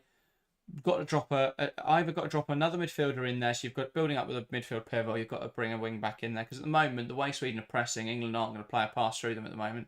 That's been the problem. And when they have, it's a lumped ball forwards. Can we pick out Russo from 50 miles away? I have to say, Hampton's got to do better on the Lionesses. Got to do better on the Lionesses score. Yeah, even Spain have realised that they cannot play a 3-1 anymore. They dropped Bonmati in. We saw them do it at the last Olympics. It didn't work. Yeah, exactly. And they realised that, and they now drop Bonmati in with Gallardo, and they play a 3-2 because they know you have to be solid. You have to have something. But I think the most frustrating thing from an England point of view is that England have the answers. You mentioned there, Niamh Charles is on the bench. If you want to build up from a wide area, you have the fullbacks to do it. If you want to bring Steele into midfield, Stanway can do it. If not, you've got players on the bench who can come in and do that job. And England have the answers and can fix the problem. But the problem for England is that they are 2-0 down to a side who have been incredibly strong defensively. And Petter Gerhardsson has got his Sweden side exactly where he wanted them. In control, with England with work to do, but Sweden can just defend now. And they can do that brilliantly because they've got 2 of the best centre-halves in Europe. And they've got a brilliant side who are incredibly defensively disciplined. And to be honest, and what makes it an even bigger challenge for England is that England can go for it. And that will just mean that Sweden have even more joy in transition. So now England are they're in an impossible space. If they go for the game, they'll get caught out and Sweden will turn them over. If they don't go for it, they won't score the 2 goals. Yeah, England have now got, if they want to get this back, there's a very fine line they're going to have to dance. But the chances of England finding that level, finding that right balance after what we've watched, is very, very unlikely. Yeah, well, I think we could have seen this coming. The problem is, as fans of England, you want to be blinded and you want to say, oh, well, France was a really tough game, but we've got better since then. But I'm not sure it is that. I think we just played easier opponents. Obviously, there was that tactical switch, and that did make a difference. I'm not going to go back on that. That has made a difference to how England are playing. But it's not been a big enough difference, and then we've not seen England be able to adjust to then play against a big side again. Because ultimately, Netherlands aren't that right now. And Wales definitely aren't that. And that's why England got 10 goals and only shipped 1 across the 2 matches. But as soon as you play top opposition again, who can turn the ball over in your third, this is what's going to happen. Yeah. And even Wales scored because England was sloppy playing out from the back. But yeah, 3-1-6, not going to work in a game like this as a build-up structure, especially when no one's dropping in to receive the pass. Just got to be better. I think it's either got to... They've either got to go back to a 3-2-4-1, drop Stanley in as this double pivot, or they've got to change shape, go 4-2-4 type shape, where you know maybe drag James inside, take Toon off, get a winger onto the right hand side to hold the width, and then drop Bronze and bring in someone like Charles, then build up in that sort of structure. But yeah, I can't believe it. Yeah, there has to be personnel and tactical changes. And it's so frustrating because again, people will say that, it's a bit hard. I think, Carter, for example, it might feel like we're digging into her, but I could have told you against Germany in 2024 that she wasn't at the level. I could have told you against Spain away in the Nations League that she wasn't at the level. And then I could have told you against France. So why is she still playing against the best opposition in the world? But don't forget, she was really good against Jamaica. I could have looked good against Jamaica, no offence to them. I wouldn't have been allowed to play, but still, even England with 10 players would have looked good against Jamaica. And yeah, it's just some decisions. Again, it's the same players who haven't performed in these big games. And you're right, there has to be personnel changes, there have to be tactical changes, and it's going to take one hell of a 45 minutes for England to get back into this, because Sweden, they're in a luxury position now. Yeah. They're, honestly... If you'd asked Petter Gerhardsson where do you want to be at half time of this game, he'd have said Toonlap, because they're in the perfect position, because they've got a bit. They're not massively ahead that they get too comfortable, but they've got a margin where they can afford to make an error or concede a goal, and they know that they can still hit England hard on the counter. This game, Sweden can easily score more than 2 in this game, but the evidence was there. England could have seen this coming. Look at what Sweden have done this tournament. Look at what they did to Germany, who do the exact same thing, or do very similar things to England, even though they're not identical. It's possession football. It's about using that player in the pivot. Germany tried to use Sens. England have tried to use Welsh, and Germany just overran them. And then what did they take advantage of? Their centre halves who weren't quick enough. If for Germany it was Knack that really struggled, for England it's been Carter. There's a lot of parallels from that game, but it's like Wiegman and the England coaching staff just didn't watch what happened between Sweden and Germany and just went, that'd be all right, because that won't happen to us. That's not how football works. And it's really caught England out. And while you've got a team in Sweden who have clearly done their homework, it feels like England haven't watched any of what Sweden have done at this tournament. Yeah, under-prepared.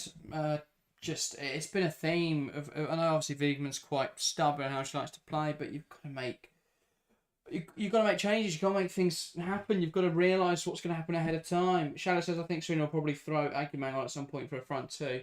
Yeah, last 15 probably. If that happens at half time, we'll be stumped as to what we're going to do from there. But yeah, it's one of those crazy stuff. Alex says, imagine Maya Letizia and would have done better than Jess Carter, but I don't know why Letizia can't get a start. That one confuses me massively. Lloyd, my comment about Carter being good against Jamaica was sarcasm. Don't you worry. I'm not suggesting that her performance against Jamaica. But that's why she's in this team. She hasn't played well for years. She played well against Jamaica and seemingly was straight back into the starting 11. I can't understand that, really. Now that with the system we're playing, then fine, we need another centre-back on there, so it's not going to be Neve Charles. But why is it Jess Carter? It's mental to me that ahead of this tournament, we didn't think about playing a situational back 3, so Millie Bright and Serena fell out because she wasn't going to get a start. And then we've come to this tournament with Maya Letizia, one of the best centre-backs in the league this season. Arguably has had a better season than Leah Williamson. I know there'll be people in chat that will disagree with that because they love Arsenal and they love Williamson, but I think if you've watched them objectively, Letizia is a better player right now, but for whatever reason, she just hasn't been handed the opportunity at centre-back. She's not played centre-back for England under Serena Wiegman. Yeah. And at least in the last year she hasn't. And that is criminal. Stupid. One of the best centre-backs right now. I get you've got Millie Bright and I get you've got Leah Williamson. But for me, they're both very similar profiles. They've never really worked incredibly well together. Even back at the last World Cup, they ended up playing a back three because that centre-back partnership just didn't work. So they should have been looking at other alternatives. The fact that Jess Carter is the alternative is just abhorrent. And I can't quite understand that. But there you go. Bob says, I'd like to see Agumang. Don't think we'll go 2 strikers. I'd like to see us press with 2 forwards and build up perhaps with 2 forwards, but I'd rather see that be Lauren James just playing off of Alessia Russo or something like that. As like a 10 or a shadow 9, that sort of role where she can just play off of Russo and those two can combine. I'd look at Kelly for the right wing. I think she's going to be better at holding the width, and I'd take Toon off. And at centre half, I'd bring on Charles. I'd go 4-2-4 type shape and look to hurt Sweden that way, then 4-4-2 out of possession. Though England won't really not have the ball. And then when you come forwards, one wing back goes forward, the other one sits. One fullback goes, the other one sits. That sort of system. But whether or not we're going to see that, or whether we're going to see England continue to play very stagnant build-up play, we'll have to see. The other issue is, I mean, obviously England haven't been able to build up in wide areas. The other solution is to play another defensive midfielder. However, we haven't brought one. Yeah. We just haven't brought another defensive midfielder. But yeah, we put Clinton on there, but she's a more advanced player than Georgia Stanway is. And we've seen Stanway get dragged too high up the pitch. So, yeah, just another one. And again, we're not going to see Williamson pushed into midfield, are we? So it's not like we're going to change anything in there. There's not a single sub. Not a single sub. Dickie Dick says, if only the FA would watch this. The FA came out before this tournament, and this is how you lower expectations and put less pressure on a team heading into a tournament. They came out before this tournament and they said that whatever happens, Wiegman's going to be in the role come up after this tournament. Is there any surprise we've come to this summer's Euros and played with complacency? Why would you say that, though? Well, exactly. No one was thinking it. You didn't need to say it. And if England do disappoint, like get knocked out in the quarterfinals, then you can't go back on your word because then the FA loses its credibility. So what a stupid... Yeah. If I'm Hudson right now, I'd be jumping up and down because England haven't changed a single player on that. But even if it's a system change, you've still got to change a personnel because that was abhorrent. Euros quarterfinals and we haven't laid a glove on them with 2-0 down at half time and not a single substitution. That is such weak management. England are going to take this kick-off. They're going to go long. You can already see the players gearing up to do it. Can they make it work? Not sure what the referee's waiting for. Will now put the whistle to her lips and we can get underway for another 45 minutes of action. A mountain to climb for England in this one. Ball goes back to Hampton. They'll lump it long. Can they get a flick on from Russo? They can, but that's straight to Falk. Good use of possession. But to be fair, though, I would rather us take the ball there and punt it into the other team's corner and let Sweden try and play out. Yeah. Because they haven't at all. They go back to Falk here. What they'll do is, here we go, lump it long, and now England have the ball again deep in their own half. So we've not seen Sweden try and play this evening. Not sure how that's been given as offside. It was a Sweden pass. Not sure what the lino is giving there. Well, the ball's gone long and Russo's come back from an offside position, but what do you want her to do there? She hasn't touched... It's not interfered with the play at all. Yeah. And it's come back from a Sweden player. Don't understand it. Sweden in possession. Falk launches it long. And they're more than happy to do that and let England have the ball again because then they can press them. It's a single pivot again. It's actually still a single pivot. England haven't changed a thing. 2-0 down at half-time and the response is nothing. Stanway almost caught in possession. Squeeze a pass back to Hampton. I think we see a bit of it from Wiegman, a bit from the players, and to be fair, quite a bit from the fans. It's not 2022. There has to be chopping and changing. My God, Carter's running in slow motion in the game. Man, just to squeeze it to Bronzing and come down the right-hand side now. Bronzer's dropping deeper, so that is at least possibly a change. Does really well there to receive the pass. Now Georgia Stanway knocks out to the left-hand side. Hemp's got space to use. Needs any form of support here, though, from our England teammates. Hemp tries to put the ball into the box. Blocked well by Angledal, and they'll look to break, and Hemp slipped over. Will do really well to recover there. That's deemed a foul, though. Yeah, England in 2022, they turned up. They played a tactic that no one else could deal with, and they cruised to the Euros. But it's not 2022 anymore. You have to change, you have to adapt, you have to expect surprises. How you go out in the second half and play the same way? I mean, Stevie Wonder could see that first half performance was awful. How do you look at that and go, yeah, let's just do the same thing again? We'll be all right. So bizarre. So bizarre. Out now for a Sweden throw. And it's not like it's a side that doesn't have quality on the bench. It's an incredibly strong bench. Ridiculously strong. The majority of that bench could start is good enough quality to play every single game at this tournament. Yeah. So how you look at that bench look at the performance at half time and don't look to any of the bench players. I just don't get it. Just don't get it. Ball thrown down the line. Now Blackstenius holds it up well. Tries to put it into the box. But it's had a play for an England goal kick. And time ebbing away from England. Got to make something happen. Got to change how they're playing. It's going to go long again. Let's go short. But everyone else has gone long. Where are the passing options here for Leo Williamson? Nice direct ball down the line. Lauren Hemp, desperately trying to hold on to it. Can't. And here's Hemp.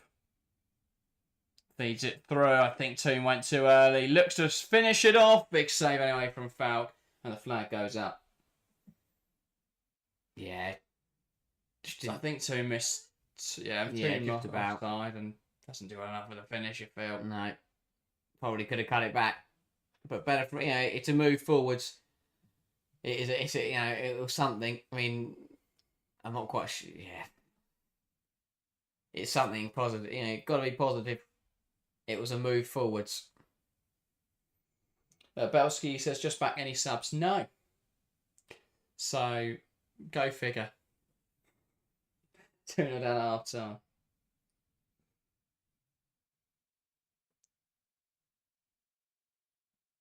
Throw now on the far side for Sweden.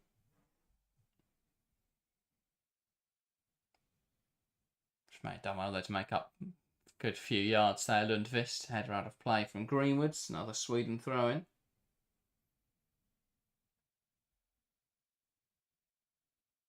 Lundqvist again, down the line. Greenwood tries to deal with it, can't.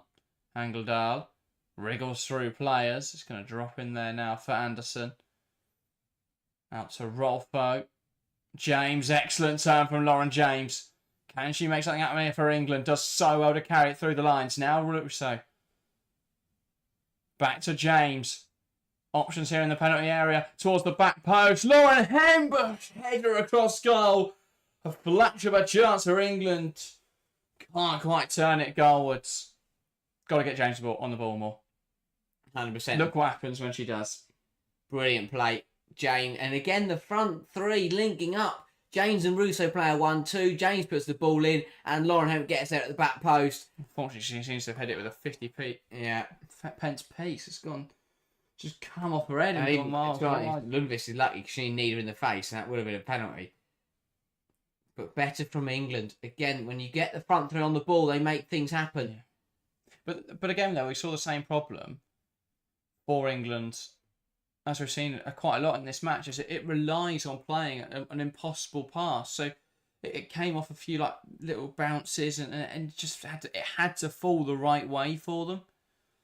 And Bronze ended up poking it forwards, and England then had space to work with. But you've got to get away with it a little bit at the moment, England. Yeah, because the way they're looking to build up. I think Bronze loses that tackle, she either gives her a free kick, or Sweden were in. And the issue is, you've either got to... Oh my word, Wise Williamson trying to play out there with Blackstenius right in front of her.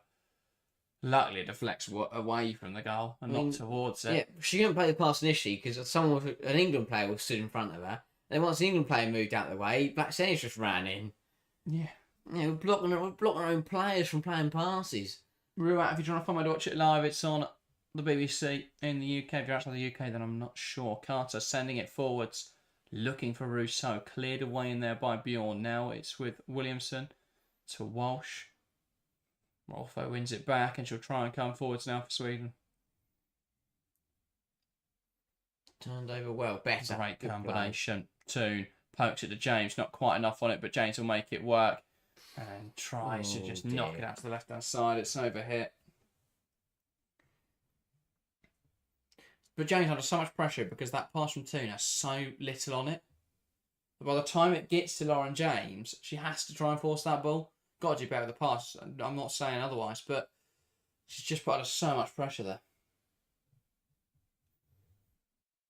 Ball up the line, headed forwards by Greenwood. Toon can't get the flick on. Angle Dahl, an aimless clearance. One back in there by the England midfield. Toon receives it off Russo. Now back to Greenwood. Now Williamson. Got to look for Bronze. Plays it short. Greenwood. Williamson again. Carter. Into Bronze. Just smashes it into Lauren James. Done the right thing there, Bronze, and you know, the burst was brilliant, but yeah, I don't know why she then decided just to smash it into James. She had a chance to, she had a chance to just keep bursting in behind there. And a Mexican wave from the England fans. Oh, honestly, and that's half the problem. 2022, you had none of that bollocks going on. You know, you had 40,000 people in a stadium. I can't understand how you could sit there with your side 2-0 down and go, way, and put a smile on your face. I don't get that as a fan. I'd be seething if I'm in the stadium right now. Or no, I'd still try and get behind. Exactly, I'd still be positive, but I'd be getting England chants going. And that is the problem. Again, when England won the Euros, you had the whole nation behind you. You got to a stadium, and there was 34,000 people chanting England, England. Instead, you know, they're pissed about of horns and Mexican waves. Yeah. Williamson. Now Carter. Williamson. Into Toon. Just squeeze it past to Hemp. Tries to switch the play directly. Other swapped. Toon's playing left wing, by the way. Hemp's now playing right wing. Here they come. Carter caught out in behind. Chance of Blackstenius. Great save. I don't know what to say anymore. I've never seen a player lose so many foot races by such a distance. I mean, how she loses this one? It's just she just doesn't anticipate the ball going to be played through. I just can't understand that. And again, by the time she gets running, but you know, she's building up to top speed, Blackstenius already got to the football. Ball played in behind. Marisa can't quite get it under her control. There's been 9 shots all game. Not quite the standard, but it's exactly how Sweden want to play it. They've only had 1 more shot than England, but they've scored 2 more goals. And that's the difference. They've created better chances, they've had better chances, and they've taken them. But I mean, 9 shots. I mean, you can't really complain from a Sweden point of view because that's how they want to play. They don't, they want to concede a low volume of chances. They're going to have a low volume of chances, but that's how you play defensively solid counter-attacking football. But England have turned up in a quarter-final and in 55 minutes have had 4 shots. Yeah, and it's different. You look at Sweden's chances; they've all been great opportunities. Yeah, every one was a high chance of scoring. England haven't created a single big chance yet. Walsh manages to drive out there of intense pressure. James tries to hold on to the ball and is fouled. They'll play quick now. The ref, of course, not happy to play. It's a head injury. It's not. Yeah, Lauren James just caught her as she came round. But yeah, it was. I mean, to be fair, I think she was a little bit lucky to get away with the free kick there. I mean, she looked to wriggle out of it anyway. But England just catch her with the forearm. I mean, looks horrible. Hope she survives it. Foul there again on Lundqvist, fouling Lauren James. England can make something happen now. Still no subs. Says, Jack, how can Cena be a bench warmer in London? Because they play a different system. Arsenal are possession dominant side. We've always said this about Blackstenius. If you play a side that's transitional, which Sweden are, they're trying to be defensive and then look to break away, then she's going to be great. But you put her in a side, I mean, I don't know what England try to do there. Less about that, the better. You put her in a side like Sweden, who are trying to be defensive, trying to play. Yeah, she's brilliant. You put her in a side like Arsenal, where they want to sit in opposition's half and slowly break down teams and then obviously have to play through a low block. Having someone that wants to run behind into lots of space isn't helpful. So it's one of those. I mean, I don't know why she knows the offside rule for Sweden but doesn't for us. So that one's another whole other issue. Perhaps a bit more confidence playing for a nation than playing for Arsenal. But yeah, just one of those. I thought those bench shots there were really interesting because Kelly and me genuinely looked fed up, to be in all honesty. Because they're probably thinking, why are we not getting on here? Why are we not being allowed to make a difference? Yeah, I broadly, I know, and I think changes are needed. Yeah, not specifically those two players, but yeah, that sentiment will be across the same bench. They will all be sat there thinking, why on earth are we not getting other people on this pitch? They'll all feel as players that they can come on and make a difference, and if not, why are you there? Yeah. But ultimately, I don't think any of them make a difference without a system change. No, I don't think making a like-for-like change in the wide area does anything in this game. I don't know why we've seen Toon playing as a winger so much tonight. Here's Lauren James, takes aim, it's blocked, and that's out for an England corner. So all England got just at this point is just about taking shots because you never know what can happen in football. You know, it could deflect and fly into the top corner. Yeah. England have got a gamble now. Half an hour, or just over half an hour left, needing 2 goals at least. England have to start gambling, have to start throwing players at it. Puts the ball into the box, headed away. Walsh. We'll try and put it into the box again. Headed away again by Sweden. Ball flicked up in the air. That's a call for a handball, a foul and a handball in there. Quite a few different calls. I mean, I thought Russo initially was kicked in the face. But we'll have a look. And she's holding her jaw in a completely unrelated incident. It's handball. Bjorn heads it onto her own arm. Bjorn heads it, yeah. That's handball. Bjorn heads it onto her own arm. Surely VR's got to be having a look. Surely. That's what Toon calls for. Play on. Ref calls play on. I mean, that's a weird one. Because it's close proximity, but her arm shouldn't be up there. Yeah. Just unbelievable this evening. Not saying it makes a big impact on the game, necessarily. It's difficult to say, but every decision has been wrong. Yeah. Just constantly poor officiating in this tournament. Hemp does really well there to break down the left-hand side. Sloppily, can't quite keep that in play. Unlucky. Really unlucky. Good play from Hemp again. Touch is brilliant to knock it round and just can't quite keep it in. Does the right thing. She tries to take another touch so that she can cut it back to Lauren James. Sweden with the first sub of the game. Says it all. And what a change this is. Holmberg coming on for Lundqvist at right back. That's going to help them more. Yeah, younger fullback, bit more pace. Can go both ways. Not even, I mean... That's a blatant handball. Yeah. Right, after Sunday League now, guys. I'm going to go head it into my hand and just punch it away. That's how I'm going to deal with corners now. That is unbelievable. I mean, that's got to be the biggest inquisition after this tournament as to why the officiating has been so poor. It's not even necessarily the big decisions every time. You know, a lot of the big decisions have been fairly okay. Yeah. But it's the little ones. Every just throw-ins going the wrong way, fouls being given for nonsensically the wrong way. Those I just can't understand. Across the board. I mean, there's just been some really weird games. I think it was Italy Portugal was one where it was just everything just seemed to be wrong. Actually, that's a lie. That one was quite good. I'll take that one back. There was one game where Italy Belgium, maybe, where it just felt like every decision was the opposite of what it should have been. A lot of the open early, like I think match week 1 was particularly prevalent for issue. I mean, the England-France game had them all, but half an hour to play, 2-0 down in a quarter-final, and not a single player is even getting ready to come on. Carnery coming forwards now. Ball flicked in behind. England do well to recover it. Walsh clears it into Bronze. And Bronze does well actually to win a goal kick there. I said second or third time Walsh has done that tonight. I don't understand what she thinks is going to happen if she just hits it straight at people. Did it for the first goal.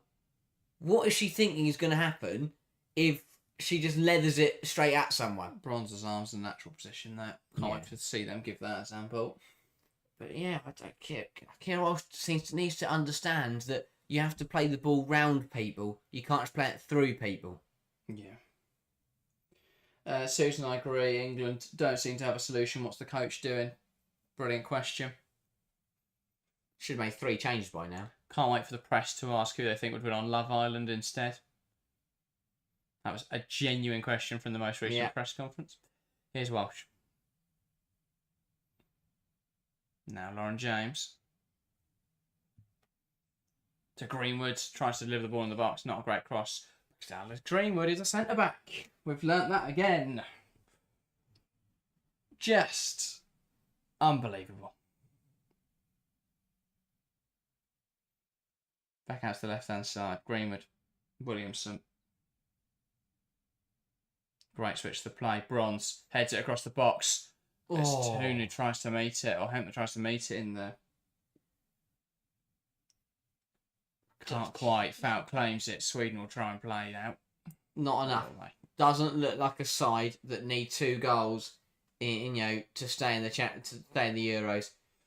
Well, I'm sorry. It's the 63rd minute, and not a single substitution in a game where England have yet to muster up a chance of any quality. It's unbelievable. That's what it is. I don't know what Serena's expecting to happen.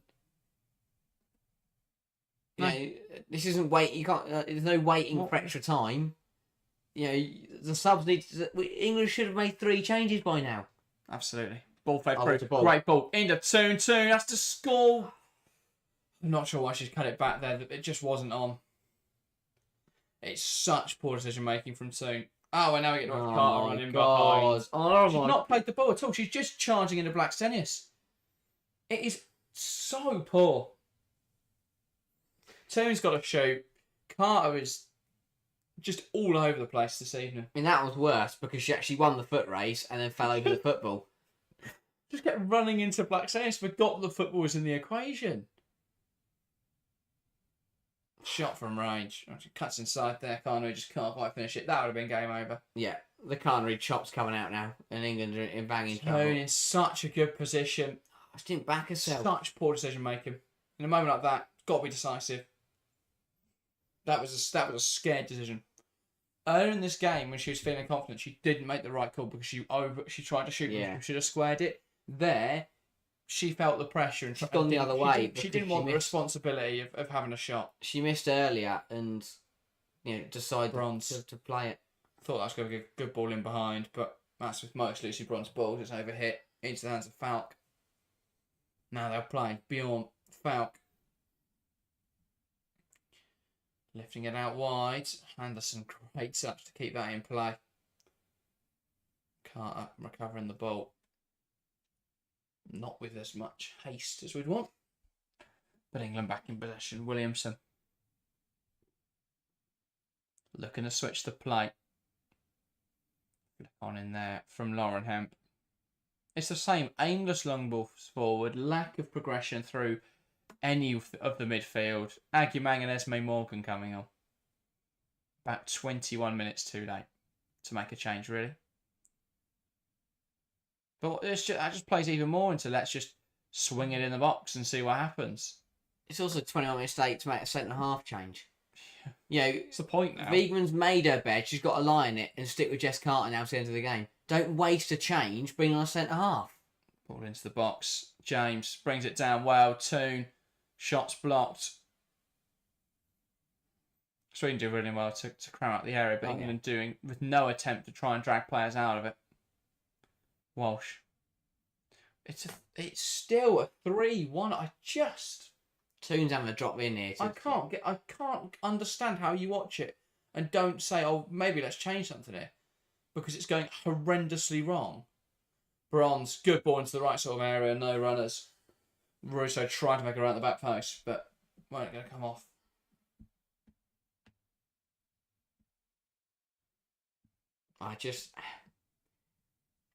Gotta be questions around the lack of action from Wiegman in this one.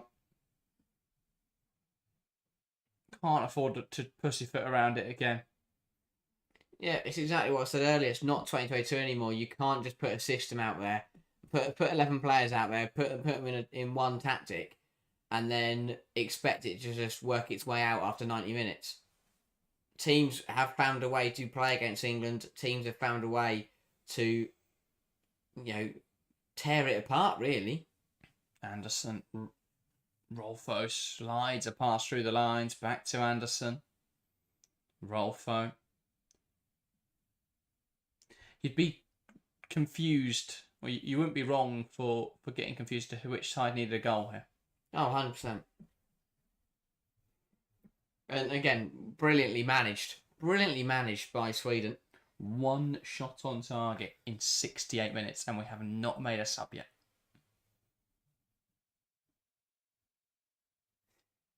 Wales had more than that against Netherlands, France, and England in all 3 games. Sweden have missed more big chances than we've had shots on target. What are we doing? 6 shots, 5 of which have been on target for Sweden. 7 shots, 1 on target for England. That's how you don't create chances of any quality. Here's Lauren James wanting to come forwards. Tries to overplay. This stage of the game, players are getting frustrated. Silly foul, that. Doesn't need to do that. Well, here comes the triple change for England. It's Beth Mead as well. Bringing on a centre half. With 20... Listen, again, no... Edo Morgan should have played from minute 1. But just, I don't get it. If this is Clinton Park, Kelly, I'm a lot more excited. Mead on for Ella Toon. Carter off for Morgan. That is 68 minutes too late. And then you would assume something out of the midfield for Agumang. What are we doing now? Stanway. Yeah. Out for Agumang. England going for it. Don't mind that. But I think Morgan's a wasted change. Bringing on centre half at this point in the game is pointless. Yeah, I think Marla Tissot could be searching her heritage at this point. Well, to be fair, I think I want to say an England rower retired recently. So there's a spot opening up on that national team. There you go. And I'm she might get drafted for the 100. Yeah, reckon she's got a decent swing on her. Yeah. Manchester Originals need a spinner. Have they got a national team? I don't think so. I mean, Morgan bought on a note, gave it to Williamson, who's gone and put it in her sock. So one centre half has come on and given the note to the other centre half when we need a goal. She has represented the Guernsey men's national team. Go At play the for them. 16 level. She's probably the best player on the pitch, to be honest. I would assume so, yes. James. She'd play every minute, let alone she's probably come back 2 times for international duty from playing 2 match. Big 20 minutes then. Let's see what's going to happen. England to give the ball away again. So LJ in midfield now. I don't know what's happening. It's a 3-5-2.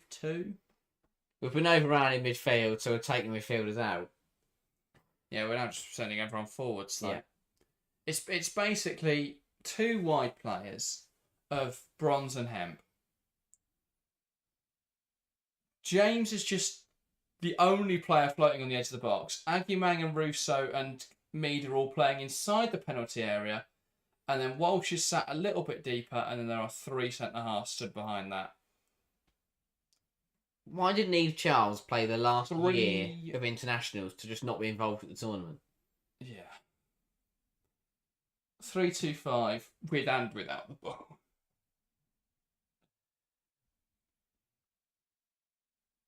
Bronze. Now Jay, fouled in there. Given. England free kick. England need a goal in the next 5 minutes if they want anything from this game. And they need 2 goals in 18 minutes against a side who the best defensive side of the tournament so far. That's good. It's a scenario that England should and would usually thrive on. But this England team just doesn't seem to be up to it.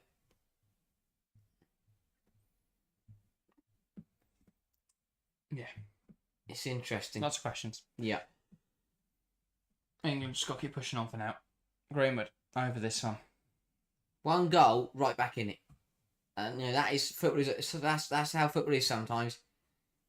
All it takes is one goal, and suddenly we're right back. Right back in the game. Greenwood, ball into the box, looking Frankie Mang, header towards goal. Not enough on it from Hemp, but it does force us over our foul. It's now a shot on target. We're getting there. Shot on target number 2. It's Aguang who makes the initial contact. Again, does Hemp well. just can't get enough on it. Bit of presence. Oh. Falk's had a brilliant tournament. Part of the reason why Sweden have only conceded 1 goal. They haven't conceded in the second half yet. No. England need to score twice. Mead. Walsh. Come on. And equally, England haven't lost a second half yet. That is true. Something's got to give. Hemp. Unable to work with that, and that will be out for a goal kick.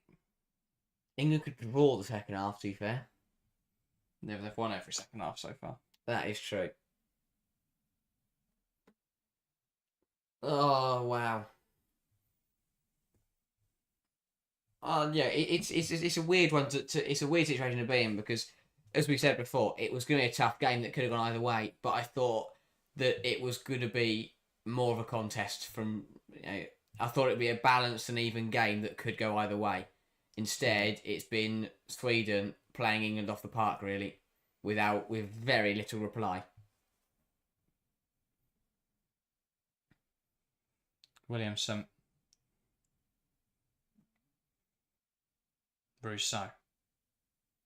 Back to Greenwood. Down the left-hand side, here's Lauren James. Ball in. Aguimang just doesn't anticipate that at all.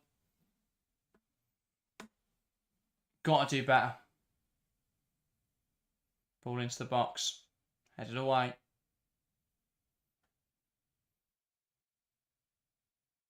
Williamson. Lumps it in there, and that is into Falk's hands. I think Aguimang got caught in 2 minds whether to take a touch or shoot. And I think she ended up shinning it away. And I don't mind her if she wanted to shoot there. I don't mind that, to be honest. Get the shot off before anyone can get near you. And it might go in. It's what she did against Belgium when she scored her first goal. Okay, Good battling. Away there. Greenwood knocks it in behind. Rousseau will give chase. She's going to have to do really well to keep this on the pitch. Brilliant. Excellent from Rousseau. Can't fault her tonight. James. Out to the left-hand side. Hemp. Ball in. Aguimang. Header up and over. And out for a goal kick. Not bad. But Aguimang's come on, look sharp. At least she's throwing herself around. Oh, don't worry, guys, because Chloe Kelly's coming on and she's got nice shin pads. I don't got it. BBC should be sacked from this coverage. It's been awful all tournament. Yeah. I spent every other game talking about England, and then when England are on the pitch, they're showing us Kelly's shinnies. I tell you what, just give it to like Dave. Give the next Euros to Dave. Give it to us. Yes, We don't have that's the a better equipment, idea. but We'll find a way. Just set a me. camera next to the side of the pitch. Film it.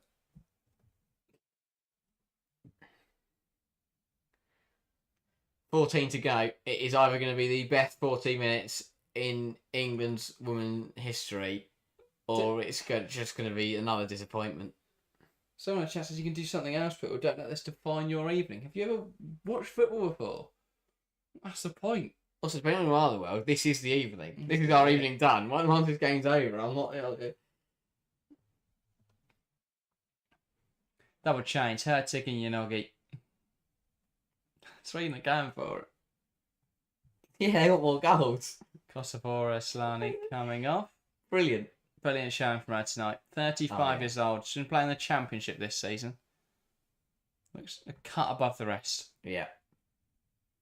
And Fridley in a role folk, who we knew had some injury concerns coming into this one, but she's done her job. Sweden are resting. How insulting is that? Yeah. There's no fear in that Sweden camp that they're going to concede to in the last 15. And understandably so. Of course not. No one with a rational thought in their mind would just suggest that England are going to come back and win now. Hemp's off, Kelly on. Perhaps blind faith could lead you to that conclusion. But yeah. Well, we've seen Kelly can't big for England before. Yes. Need it again. Greenwood. Acumac. Great control in there. Feeds it out to the right-hand side. Beth Mead. Tries to play it too early. Just hits the first player. Forced back to her. Now Bronze. Not a bad ball at all. Taken away from the head of Acumac. Maxenius does well there just to flick that away. That'll kill some time. Aguimax looks so sharp.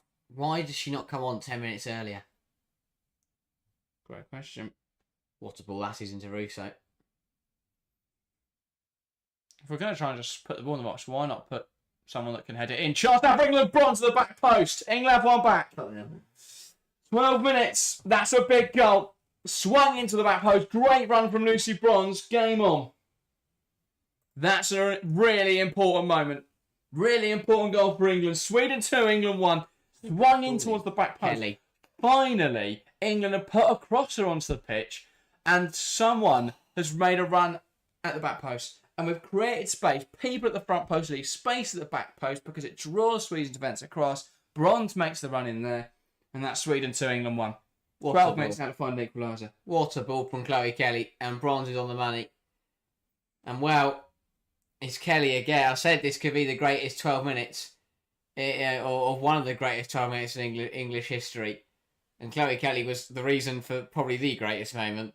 Yeah. And now she's trying to be the reason for another brilliant 12 minutes. And again, she's getting stuck in. Shot caller. The subs look hungry. Of course they do, because that's what subs do in football. They come on, they look dangerous. Aguimang again getting involved. Great holds up. Needs a bit of urgency in this game, England. They've had that all half, but now it needs fight as well. And they're bringing it. Lauren James. Touch. To Kelly. Looks to take on Holmberg. Great tackle from the right back. Out now for an England throw. Great. That's a really good interception. Damien, you're spot on. We need to keep this up. 10 minutes plus additional. Lauren James. Football's football. Morgan. Greenwood. Ball in the channel. Kelly again. Brilliant. Beats one player into the box. Me to Aguilar. England a level. Sweden 2, England 2. They've spun the game around in an instant. And that is the impact a substitution can have. Chloe Kelly's come on and made a huge difference for England. What a display. And England a level. Sweden got comfortable. They made their subs. They brought off the big stars and England have stung them. Huge moment. Ball into the box. Me touched it down. Aguimangs finishes it off. Sweden 2, England 2. Aguimang prays to a higher power. I think that may have had a touch of God in that one. What is this ball down the line? Kelly fights hard. Me touched it down. Aguimang finishes it off. And from 2 goals down to level game. And now England are looking for a winner with 9 minutes to go. Staring down the barrel of disparity a moment before. Now, clutching on to a dream of victory. 9 minutes to go. Football is a funny, funny game sometimes. Because you can be outplayed for 75 minutes. But then Chloe Kelly comes on and completely transforms the game. Yeah. Difference maker once again. And Aguimang as well. Impact players. That's why you bring them on. It's also why I don't start them. Because a lot of people look at this and say that they should start. But that's very different. But what an impact. Chloe Kelly should never start a game of football ever.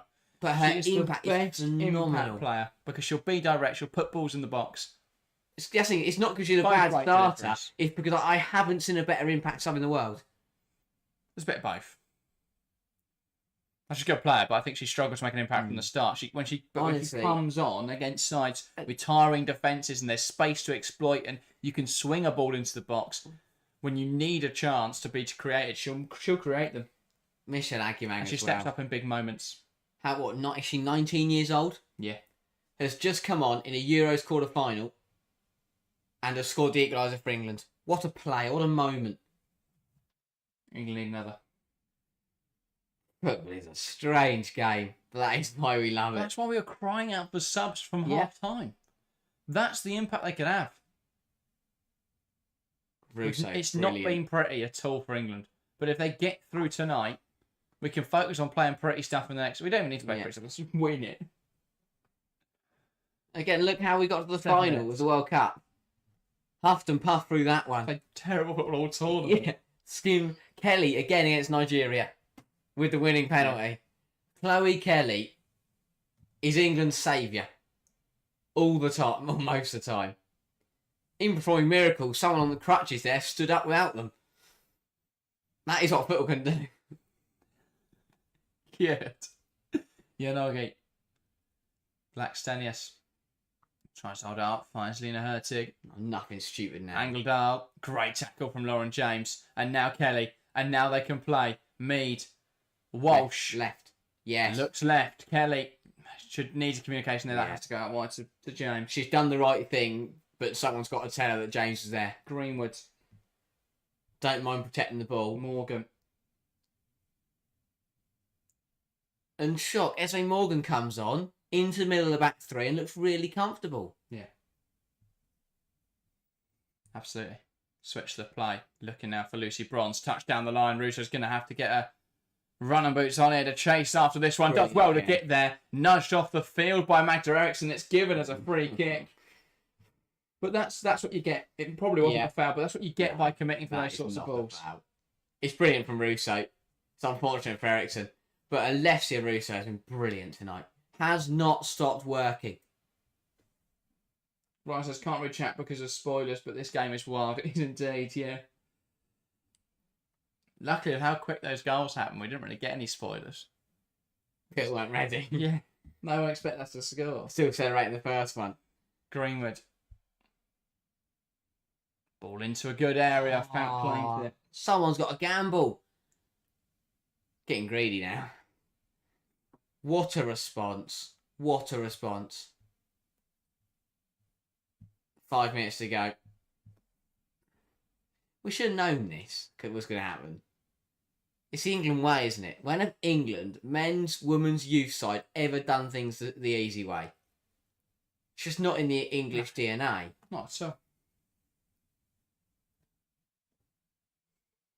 Yanogi. Nice hold up. Good fight from Greenwood out for an England throw.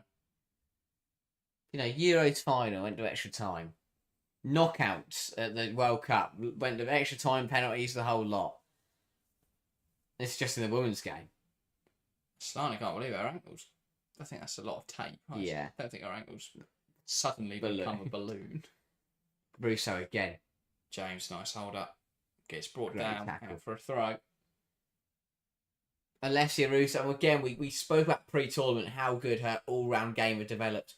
Because the hold-up play from Alessia Russo tonight has been absolute class. Bronze is so hard to keep that in touch. Williamson. Greenwood. Coming down the left-hand side now. Sticks in the box. Russo. Sorry, Mead. Great hold-up. Can she work a chance to Aguimang? Doesn't quite come off. Gonna drop in there for Walsh as a head injury. No, that is not a foul. It's not even head. She's given a foul. Referee has been awful. Absolutely awful. Or a yellow card, for that matter. How is that the first yellow card of the game? Oh, to be fair, she's catcher. I didn't missed that bit. It's not yellow. Push the physical battle. Yeah.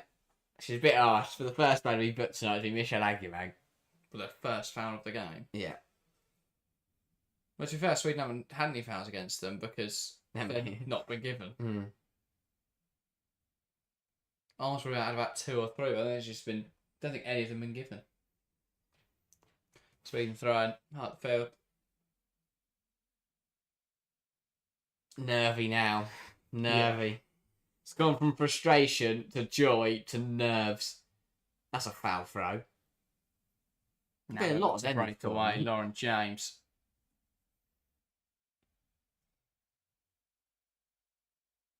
What is such a poor reaction? Yanogi in for Sweden. Big stop from Hampton. Oh my God. What is happening? Why is there a miscommunication there? Morgan plays it between Bronze and Williamson. Bronze just runs off. Williamson doesn't read it. Someone there should just be bellowing my ball. Yeah. Good stop from Hannah Hampton. Stands up tall and gets 2 palms behind it. Massive couple minutes now. Absolutely massive. This is what it should have been like from minute 1. 2 even sides going, out, going hell for there for the match.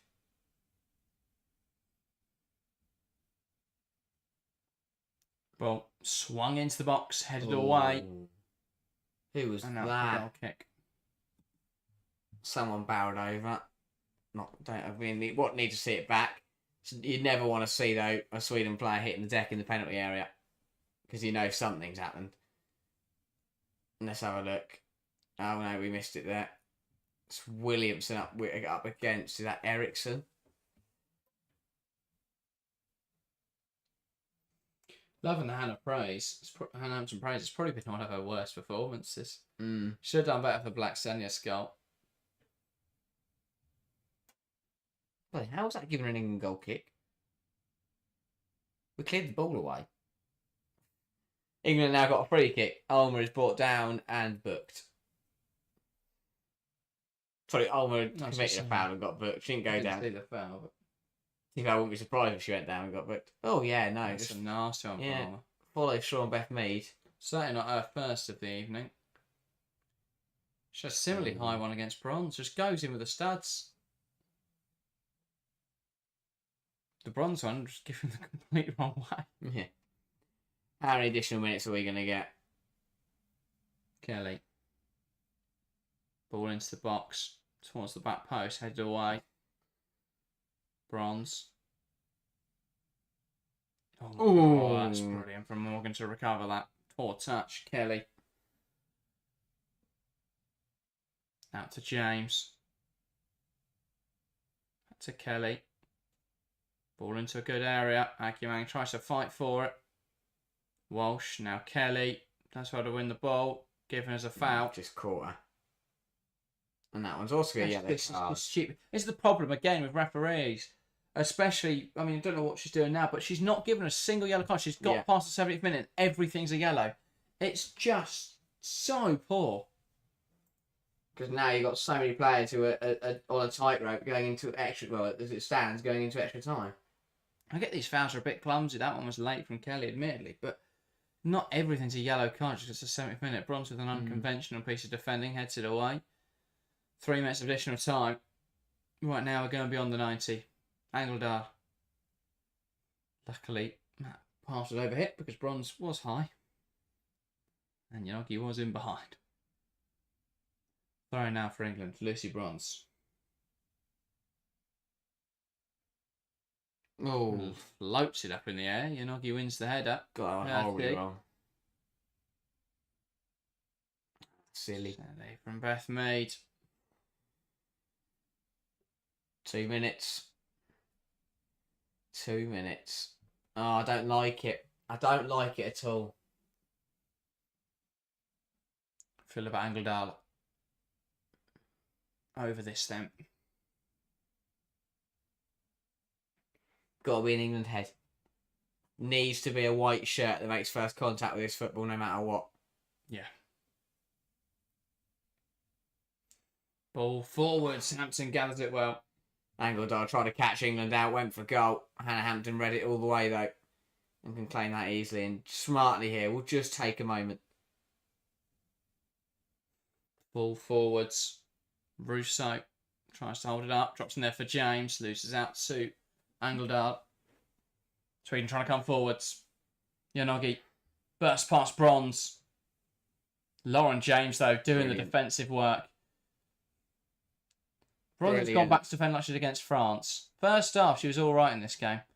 Second half, She hasn't been. Aguilang now down this right-hand side. Has Russo in the centre. Got to get the pass right here to Russo. Chance for England. Oh, it's got to look left.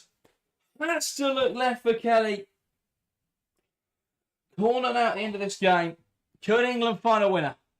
They're stumbling around. Holmberg's down. What a chance. What a chance of Russo.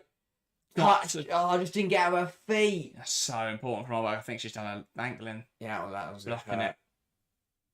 Just didn't get out of her feet, and then just didn't get the shot. Just didn't catch it nicely. But what a run from Aguilang. What a ball from Mead.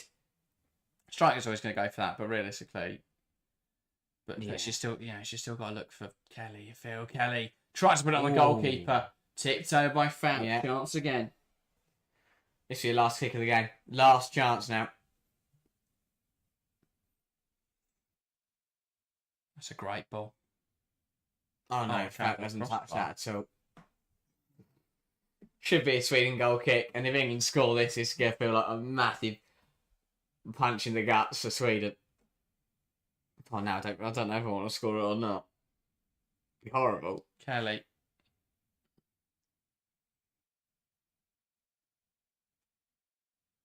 Looks to deliver it. Ball in. Chance. Dealt with by Sweden. Yogi gets it clear. And that is the full-time whistle. But we're all square. Another 30 minutes of action. We're going to extra time. Sweden 2, England 2. Couldn't be settled after 90 minutes.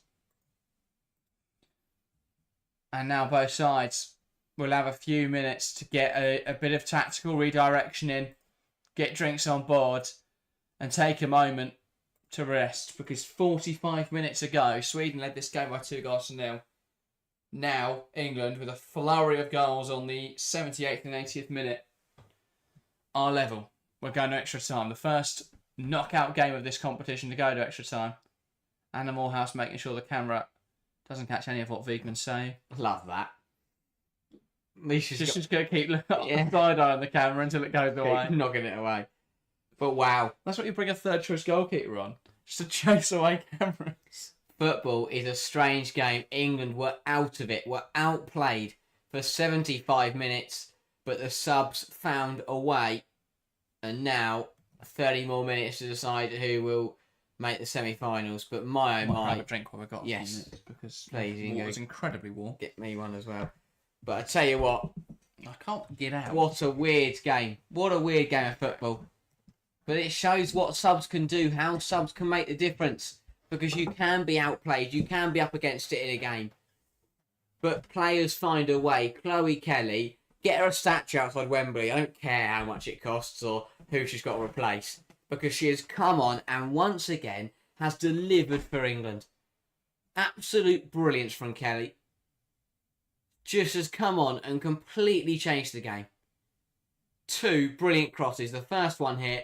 What a ball this is. Picks out Bronze at the back post. Heads it in 2-1 England. What a ball in that is. Absolutely on the money. Could have not hit it better if she'd tried. And Bronze makes that run at the back post. And it's a really good header. And that kicked off the England comeback. And then Kelly again providing for Aguilang. And drawing England level. Yichen says, what a game. 100%. 100%. Absolutely brilliant match of football. England have huffed and puffed tonight. They have not played well. But England are still in the game, and that is what matters. Massive 30 minutes coming up for this game. But yeah, brilliant impact from the bench. Aguilang coming on, Kelly coming on, Mead as well, getting an assist, completely changing the game. And England went from being absolutely nowhere to being right in this fixture. HB says, get Aggie Jones on. It's all about managing it now for England. England have thrown on loads of attackers. They made 4 changes. England have only got 2 subs left now because you get an extra one in extra time. So England have just got to manage it. I think, yeah, they've got to play. They've got to be careful, England, about how they play this. But we are about to get underway for the first half of extra time. I don't think either side has made any changes, but we'll wait and see. Because Sweden have got 3, England have got 2. Check that substitutions going into the next 30 minutes. If we can't find a winner after 30 minutes, then we get to go to everyone's favourite penalties for the first time at this Euro. It's surprised England haven't shored it up a little more, given that currently Lauren James is playing midfield. Yes, but why on earth would Niamh Charles and Milo Tissier come on? That's never going to happen. Come on. Well, it's just not even that. I mean, Chloe Kelly's currently playing left back, and it's a back 5. It's a 5-2-3, a 3-4-3. It's just Let's run it. It's been a crazy one. Shootout says, my annoy Italy video will have to wait. This game is too pulsating. Yeah, I saw that you were doing one of those. I'll be keen to watch when it comes out. What a game that was. This one, though, probably deserving another video. So, yeah. This was the most highly anticipated tie for a reason. It's an absolutely box office so far. I don't know why they keep cutting Taslani's ankle like it's just ballooned up. They've just taped it up for precaution. Lloyd says, Jack Cummings with a tall glass of gin. That's exactly what this is, yeah. It might look like water. It's not. Just neat vodka, actually. I'm going to be smashed by the end of stream. Anyway, Sweden, to get us back underway, waiting here for the referee's whistle. I think all these players will just enjoy another moment's respite, because that was a high-octane 90 minutes. Now, another half an hour. Waiting for the referee's whistle. I love it. I love extra time. Expect the unexpected. And we're back underway in this one. It's Sweden to get us started. 30 minutes of action awaits us. Sweden better for 77 minutes, but England came up with 2 very important goals at the end there. And from 2-0 down, it's 2-2. And with half an hour now to decide who's going into the semi-finals. If we still can't find a winner, well, of course, then we'll go to penalties. What happens now? That's a while away. This is why extra time is absolutely brilliant. Because will this game keep up with this end-to-end basketball-like football, or will Sweden resume back to normality and get back on top? I think inherently the way that England are trying to play now with who's on the field, it's kind of got to go forwards quickly. They can't afford to play out from the back because there's no one there. Yeah, true. James, Walsh. James, lovely ball through to Walsh. This is where James comes alive because there's so much space in there. Green with a great overlapping run. Ball into the box, blocked well by Holmberg. England throw. Holmberg's struggling. Really struggling. She seemed to hurt her ankle blocking the shot from Alessia Russo. She obviously doesn't want to have to come off, but she's really struggling out there. Got to take advantage of that, you feel? Yeah, 100% green with that. Probably should have gone into Kelly. Magdalena Eriksson is not happy about something here. Harry the referee's having a bit of a chat before England take the throw, but we are back underway. Lauren James again, superb. Not a bad ball in. Headed away. Greenwood lobs it in there. Guimang tries to fight for it. Will bounce through instead to the hands of Falk. Or the feet of Falk, and then she'll pick it up. Sarah says, I wasn't planning to make a video on this game, but I might do one now. Yeah, I think we might be in the same boat at this rate.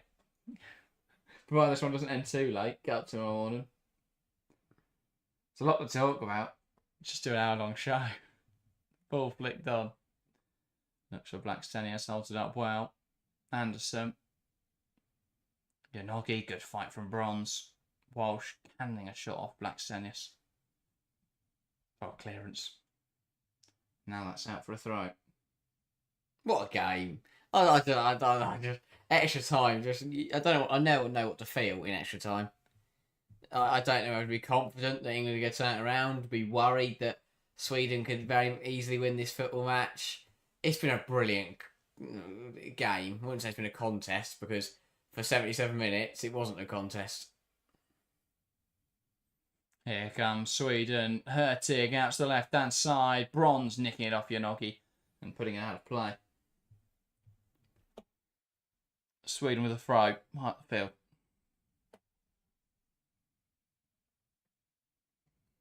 Sweden warming up a goalkeeper. Does that point towards a change if penalties are needed? Maybe so. I'm not sure whether that is a feature, but I feel that's the only reason BBC would be so interested in a backup goalkeeper. Yeah, well, they like pan to stupid things that are meaningless, so you know, maybe. Seen a lot of close-ups of Chloe. This game's going to come down to one chance. It's going to fall in, and whoever it falls to, if they take it, it could be glorious. If they miss it, then it could come back to bite them. But it's that kind of game that there is, it is just going to come down to one opportunity in this next 30 minutes. Ball up the line. Header away. Looking now for Lauren James. Tries to fight for it. Handball from Sweden. England free kick.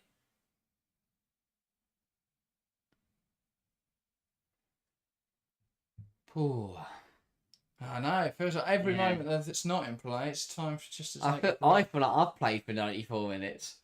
In this studio, it always does, to be fair. It's like a sauna now. Greenwood. When I go to extra time, it does heat up. Kelly. James. Good control. Tries to play it down the line now into Chloe Kelly. Options around her. Cutting it to the edge of the box. Russo can't quite get there. Falls now for Lauren James. She could take aim from this sort of area. Will do. It's blocked away. James again beats Carnereid in the air. Cleared away by Angledal. Morgan does well to Greenwood's England complete. I feel like it's probably been Carnereid's quietest game at the tournament. Not really been involved. Everything's gone very central for Sweden. Understandably so. They've not really looked to play with the ball, though. That's the thing. Yeah, true. They just won it at the field, and both of those have come in central areas because Carter's given it away. If it was Alex Greenwood making loads of mistakes, or Carter was playing at left back, then it probably would have been Carnereid's sort of Surely this is the nail in the coffin for Carter. Surely. Yeah.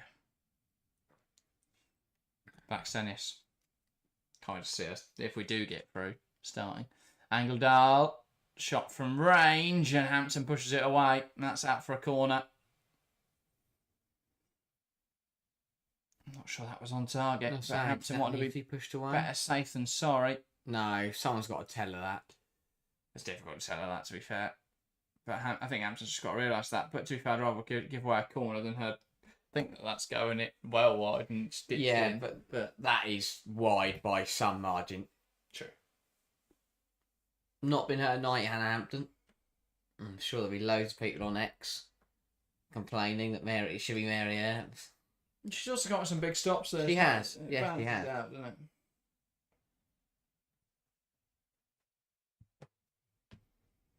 Sweden corner, they are packing the box full of yellow shirts.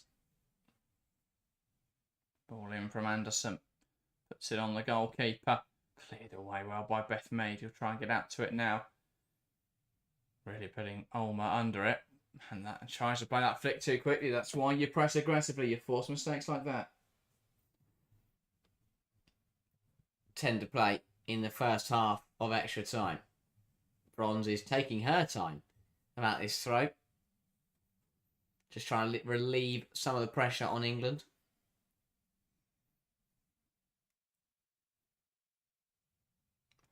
Again, it's long up the line. It's gone back to what it was in the first half an hour for England. There's a foul in there. Mead brought down. And that will be Sweden free kick and a chance now to put the ball in the box again. Again, I mean, another opportunity for them to load the box. Angledal is gaining a lot of liberties while the referee's got her back turned to just keep moving the ball forwards. Angledal puts it in. Bjorn heads out wide of the mark. England's goal kick. Got away with one. Good for Natalie Bjorn. Great ball in from Angledal. Bjorn just gets in between Greenwood. Gets ahead of Greenwood there, sorry. But just wide from the Chelsea centre half. And Hampton watched it all the way, though. So they can go long now again, England. They'll look to overload this right-hand side. So ball launched over there, headed away by Ulmer. Don't know why Bronze has tried to keep it on. Luckily, she hasn't touched it before it's left the pitch. So that will be a throw.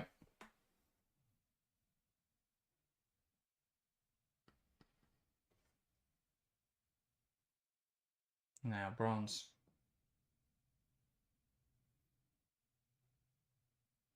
Ball up the line. And now they'll look to play Sweden. Hurtig Pokes one through. Blackstenius.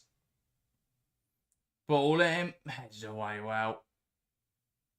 Important intervention by Williamson. Punted for us by Sweden. Out well to it. Well read. Tell you what, I think Yanogi shouldn't have backed out of that one. I think maybe the ball just span away from her. Would have got away from her, but she didn't gamble on that one. I feel like she could have potentially got something from it if she had. Ball forward. Saki Mang will chase it down. Matthew Ericsson's made a bit of a mess of that. Goes to Anderson. Russo forcing her long. Blackstenius. Chase it down to Angledal. Lauren James picks it off in there. Kelly. James brings it down so well. Effortless pass out to the right hand side. Mead.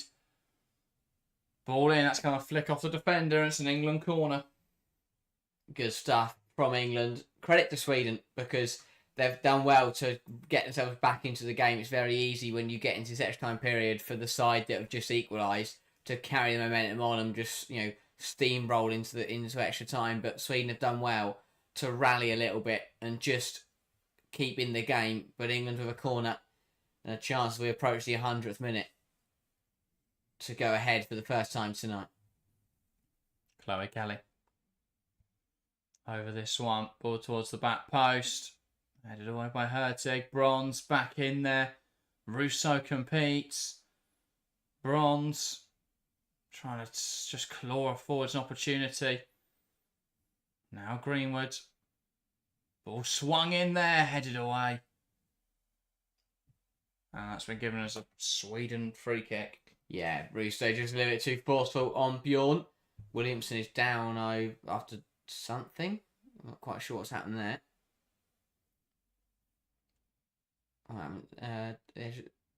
Where is Williamson? Just the player that made the run in there. Oh, right, okay. Just fallen horribly on her ankle, seemingly.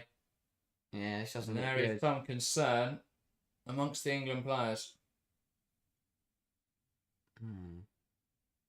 Vegan's worried she might have to put a Tissé on there. This is concerning. Yeah. Williamson down in quite some discomfort. And here comes the physio finally. Just a few minutes late. So I mean, the fact that one arrives out 5 minutes before the other.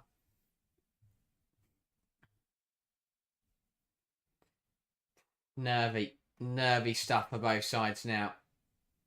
I mean, this is when these kind of games for fans are an absolute roller coaster of emotions.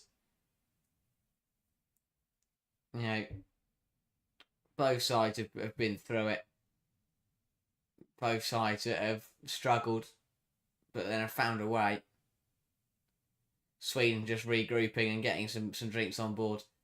They'll be really frustrated, but as I said, I think they've done well to just get back, just relax again, and to get back into the game and go again like normal. I think they have done well in that aspect because it was very easy for them just to fall apart. I was going to say, we wait in bated breath to see what condition Williamson's in. She's going to get up. I think she's going to try and carry on here. Yeah, it looks to be okay. Imagine Kelly's saying if you're not 100%, don't continue. Yeah, she looks alright, doesn't she? I think Leah Williamson will play on here for England. Exactly what you want to see from your skipper. Still, players in the fan weight, she doesn't look like she's moving freely at all, will be the concern, but yeah, it's going to take a lot to take the England captain off. 100%. If it's not broken, play on. Yeah. She definitely looks to be in some discomfort there. I mean, one minute she's wincing, and the next minute she's having a lovely chat with. Well, she's smiling and wincing, so I can't really tell if she's like. Yeah. Just grimacing and. I mean, the PTA must have told a hilarious joke. Maybe. Only a couple of minutes now till. Oh, sorry. It's another Mexican one. Yeah. Unbelievable. Lauren James. 2 minutes to go till half time. Kelly. And it's smashed away by Angledal. Just one player too many, you feel. Header forwards from Morgan. Dropping in there now. Someone's got a challenge. Come Angledal on. again. Hurtig flicks on. Blackstenius brought down by Bronze. Ran miles out of position just to go and kick someone. If there is ever a moment that's concerned by Lucy Bronze better than that, fine, yeah. Because What we've that's seen, perfect. what we've seen from Bronze is like she's fluctuated between the Bronze that can defend and the Bronze that can't. That is the Bronze that can't. You know the we're so back, it's so over me. Yeah. Because that is Lucy Bronze. Yeah. Oh, she scored, we're so back, and then we're like, oh, it's so over. Change coming for England. Walsh off, Clinton on. England going for it. What's the shock? Well, who's defending? No one's defending. Genuinely, who is defending for England England are going to right win. Sophia Jakobsen, the player being warmed up for Sweden. Sweden now. With this set piece, Hurtig across the box.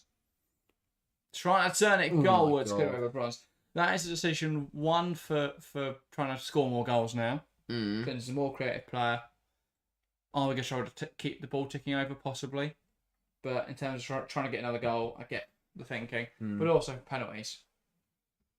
Clinton presumes. Oh, I hate that word. I'm not even thinking of that word. I can't do it. I can't. Not the big bad penalties. Helmberg. Oh, that is not a great run off the ball. pitch, run off the pitch. We'll try and keep it in touch. Should do well. No, brilliant. Brilliant fight back now. Russo can carry the ball forwards. She looks leggy, but she'll still drive it. James, big tackle, big recovery tackle. James tries there to go down and draw a foul. And, well, potentially has actually been caught there. I want to know what part of her face she did there, Lauren James. I don't know. Look how much he hurt her face. She was clipped by Hurtig. But Hurtig did get the ball first. Doesn't have a face. Not sure where that's come from. But there you go. I love that is the new thing that plays. Oh, my face. She's been kicked. I have a huge concussion. It's brilliant. Constantly. Cat Atlas start drops the mention of penalties. Yeah, this is concerning for Lauren because I think it might have been that ankle again. It's worrying. This wasn't a good tackle. It is a foul. She doesn't there's the ball, there's a foot on the ball, but I thought she did initially, but that replay didn't have that much on it. Yeah, this isn't good at all.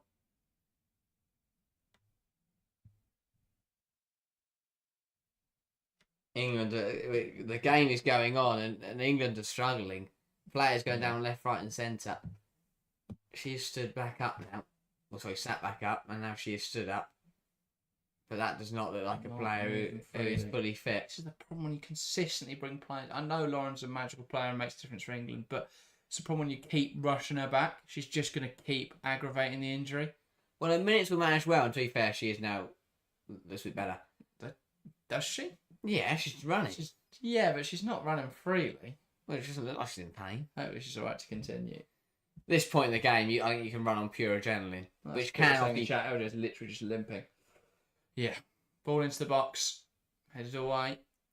As much adrenaline helps you now, it can make things a lot worse. Ball forwards, cut out by Russo. Alessia Russo has been brilliant for 107 minutes tonight. Oh yeah, no, Lauren James is not good at all. She has to come off. Yeah, she isn't one. She is probably capable of taking penalties, but she's not one of England's best. You've got 15 minutes. Just take her off. You have to think about the bigger picture. Ball lumped long. Hampton comes out and punches it away. Still not clear though. Black Saints tries to fashion it towards the goal. Brilliant tackle from Clinton. Bronze now running towards the corner flag. How long are we playing? It's extra time. I know there's been James has gone down all sorts, but you shouldn't be having this long on in extra time. And the other, they're checking for a penalty, but it's waved on, of course. It's a brilliant tackle. Bloody hell, VAR sometimes. What could we even check in there? That takes more than a second of going, yeah, that's a great tackle, let's keep going. That should be the end of this. Curtis just lumped someone there, Hannah Hampton, and telling us, don't do that, I'm going to come for you. Has got to go because the referee's got her hands up. Do not want to give away a corner here with the new rule. Gets away with it. Lumps it forwards. That's going to bounce right through the foul. Now she can't afford to hold on to it either. At some point, the referee might blow her whistle for half time of extra time. I don't think I've ever seen more than 3.5 minutes played now. Got to get James off. In the first half of extra time. That is the half-time whistle. 15 minutes down, 15 more to go. Penalties looming. Neither side able to muster up a goal in that first 15 minutes of extra time. So at half-time extra time, it's Sweden 2, England 2. Lauren James is not getting off this pitch quickly. Seems to be in a lot of pain. Right, they're shaking the hands of the Lionesses. They know that it's not done. No, that's what they do. It's like, well done, guys. Good 15 minutes. Hate officials. And an even bigger 15 minutes coming up for both these sides. It is now or never. Now, one final chance really to get that tactical direction in, to reinforce what you want to try and do at the end of this game.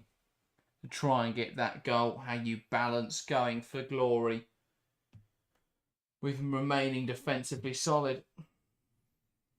Such a difficult one. Exactly. It's that fine line between glory and heartbreak. And for one of these sides, it is going to be a glorious night. And for the other one, it is going to be a horrible, horrible evening. And to think that 15 minutes of football is going to decide that is absurd. But Aslani is channeling her inner coach here. I love this. Absolutely brilliant. Yeah, well, if they hadn't already confirmed their Gerhardsson replacement, then get Aslani in there. England ready to go again. Sweden already out on the pitch. Well, we've got 15 minutes to find a decider or to send us to penalties. God, I can't imagine Lauren James continues, surely. There is a change somewhere. It's going to be for Sweden. It's Amanda Nilden coming on for Jonah Anderson. Oh, I'm nervous. I'm really nervous. Just going to keep saying it for the next 15 minutes. Makes sense, just keeping the legs fresh, protecting yourself in wide areas. That does mean, though, I mean, Magdalena Eriksson has come back and has played. She played the whole game against Germany. Jacobson for Carnage as well. Or played the majority of the game against Germany and is now, oh my days. Change, it's Neve Charles coming on for, I think it's Leah Williamson, isn't it? Yeah. Wow. So I'll just have to push through. That's England's last sub. Because Williamson's struggling. If James can't take a penalty, end up with Hannah Hampton taking early because of it. Hannah's good at penalties. Okay, well, maybe we'll be alright then. It's a shame. That is Williamson was worrying. struggling though. Yeah. You never want to see your captain come off, but clearly there is a problem there for Williamson. We're back underway. Hampton launches it forwards. England have currently got a back three of Greenwood, Morgan, and Charles. Bronze. Trying to find James. Here's Yanogi. Clears it away. Guess England have got to look at it as well if they can just nick a goal. Yeah. Nick this So Morgan's gone to the right of the three. Greenwood's gone into the middle, and Charles is now on the left. That makes sense. Go well cut out there by Clinton. Out now for another Sweden throw. Nildum. Bronze trying to fight for it. Morgan. Just how big an impact though does Leah Williamson coming off have? A big one. You know, you've lost your captain there in, the crunch time of the game. And obviously England have got leaders that can step up, but you don't. That will feel like an unnecessary change. Obviously it wasn't because she was injured and she needs to come off, but it's a change that Wiegman did not want to make and was never planning on making. Yeah. And when that was England's last sub as well. So these 11 have got to make it through to the end. Who's taking the armband, my boy? I'd guess Alex Greenwood. Someone who wasn't even starting coming into this tournament. I can't actually see though.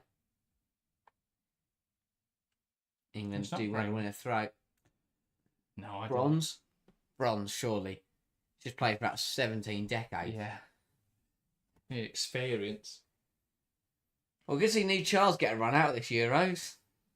Left centre back. Left centre back. 3 in the 4, last 3. 15 minutes of extra time of the quarter-final. Greenwood goes. Launched forwards by Greenwood. Mead will give chase. It's sent forwards the other way and seen out. Really good from Mead. Pressing hard, pressing aggressively, and forcing the error. That's what England have got to do. Keep running. Keep pushing hard for the next 15 minutes. Ball down the line. Aguiman. Great hold up. Charles now. Out for an England throw.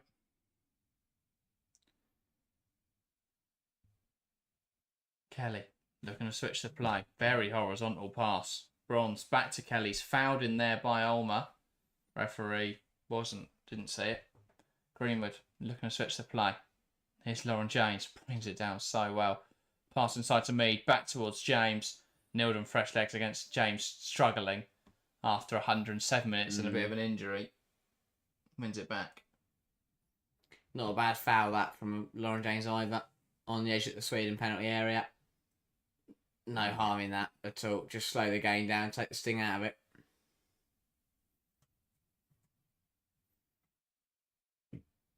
Oh, it's tense. It is really tense. Ball forwards.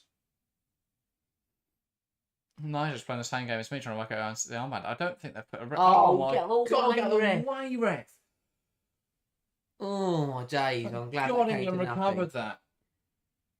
She's made 2 incredible fouls for Sweden in this game. Who was it? Was it Russo getting back? Clinton. Clinton getting back here. Recover back.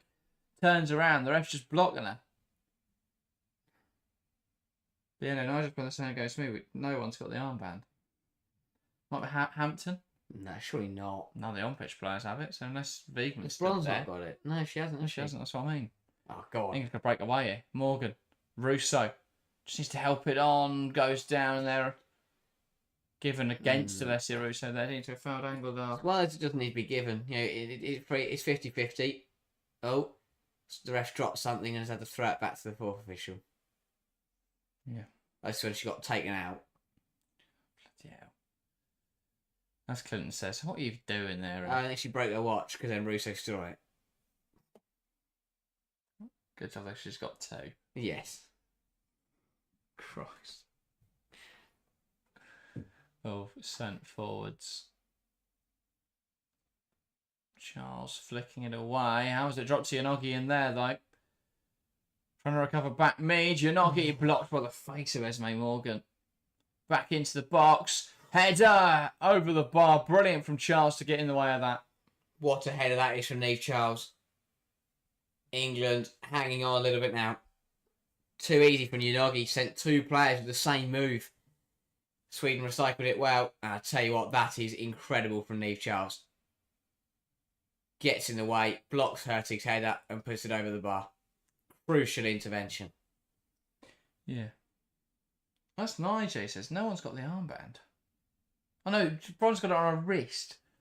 Ball in. Cleared away. And then Lauren Danes gets out to the edge of the box. There we go. Solve the mystery. Ball in. Just about dealt with. Still not away from England. Nilden chips it in. Head up. Cleared away. Not convincing. Aguiman offside. Ooh, wow. Ooh. Everyone breathe. England are hanging on a little bit now. Sweden are really going for it. England on the ropes. I hate when players play with the captain's armband around their wrists. Well, it's because it's built for Williamson, but it's too big for bronze.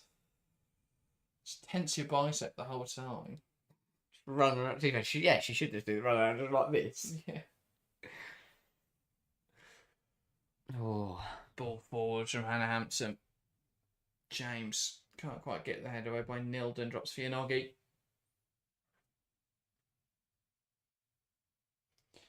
And he says last 10 minutes. Come on, Lionesses, indeed. Nilden. Back to Eriksson. Bjorn.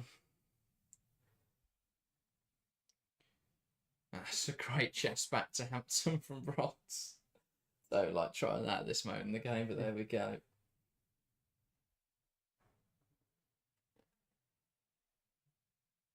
Hampton will drop it. Got to go forwards now for England. Ball out to the left-hand side. Kelly brings it down. Great battle. Out for a Sweden throw. Well, BBC doing their health check on Williamson. I love how they get shocked when a player comes off and puts tape or an ice pack on on their body, like they aren't a professional footballer. I'd come off just with a bath of ice and just sit in it. We don't know what's wrong with him. Seemingly everything. Bjorn launches it forwards. Here's Mead. Tries to play him behind. Ball will hold up, but Falk's out. Let the ball do the work. Let the ball do the work at this point in the game. Can't be relying on players to try and run in behind after 113 minutes.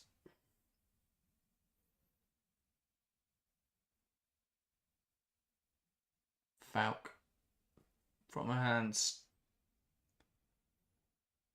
sends it forwards. Just going to drop in there for Bronze, who's smashed it forwards and had it played out for an England throw in. On this side, Bronze waiting for the ball. I love that she's got the off-hand round. I wish it was around her thing, but the fact it's so perfectly fits around her wrist. Ball forwards. It's not. Yeah, that's the thing. It's not that it's too tight. If anything, she might not be able to get it on her arm. Yeah. Yanagi trying to find Blackstenius. Morgan back to Hampton. Everyone looks so tired. Yeah, that's what happens in extra time football games. This is the standard you expect. It's just going to come down to if one player can find something from nothing. That's all it's going to come down to. Can someone find an extra couple percent? Anything in the tank. I think an extra factor to the lethargicness that we're seeing from England could be a lack of rotation. Obviously, because they had to win the Wales game, we saw the same 11 again.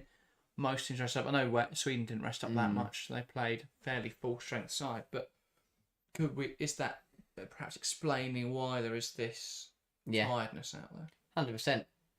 As you say, Sweden did make a few changes to be fair against Germany. But then they'd also made changes in the game before, whereas England have played the same. They've used 12 different starters. 100%. That's it. Chance as well to give the corner or to stop the ball going in, but it is a corner. Sweden bringing more change in, but like Gerhardsson has managed his subs really well, and that is showing as we approach the final 5 minutes of extra time. England are just starting to struggle a little bit, and Sweden, you feel they're sensing that, and they're readying their last change to come on in a moment or two. That kind of energy could be the difference maker. Even when it comes to penalties. No, to put this if in it the comes box. to penalties. Towards the goalkeeper, headed away, down in a mess there. It's Hampton down, it's Beth Mead down. It's Greenwood. Sorry, and she's holding her Hampton. shoulder. Hampton Free kick has gone seems to be England's way. okay. Greenwood, I'm not sure. Just goes down the heap here.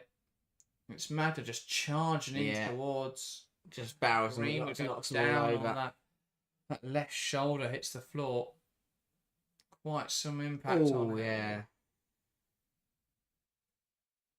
Hopefully she's right. Last change for Sweden. Blackstenius off. Blomqvist on. For penalties. No Blackstenius for penalties? They're going for They it. just don't look at her as someone who can be composed. Maybe. Or 4 minutes. They want to win this game now. Essentially, so. Hampton's got a nosebleed. Which isn't great. Kelly's had to go get a change for the goalkeeper shirt. Yeah. She's not going in goal. I was worried there. It's the end of Hannah Hampton's evening. Kelly's in goal for the last 5 minutes and penalties. Bronze is taking up her leg. In an completely unrelated incident. Is just taping her own leg up. She's grabbed some tape. wrapping it around her thigh. She's not nothing against it. She'll have to go up. Look, I hope no. She's not received treatment, she's treated herself. We've got to be careful because if Greenwood and Bronze have to go off because she's trying to take their leg up. It's unbelievable. This is Only brilliant. Lucy Bronze does her own medical care and And launches the senator Threw the medical tape away. the microscope. They're going to need that, the physios. The bloke's foraging through the net looking for the tape. Lucy Bronze is absolute box office. It's incredible. Just taped her own leg up. She doesn't have to go off, luckily, because yeah, you're right. She treated herself. She received treatment? No. Hampton hopefully has managed to stop her nose bleeding. Greenwood's shoulder is hopefully okay. There you go, just bung that up. Hopefully she's alright. Goal kicker gloves. There's got some spares. in case Someone they on need them. standby has got another set of goal kicker gloves. So here comes the second goal kicker shirt for Hampton. And will they need a new pair of gloves? Don't think so. They've got another pair ready. Yeah, they've got another pair ready. Why are there like 7 different people I on the... wouldn't want to change gloves No. pretty much for penalties. I think that's what happens. Even, Yeah. even if they're caked in blood, I think that's just a pink design. I don't think they're that Yeah. covered.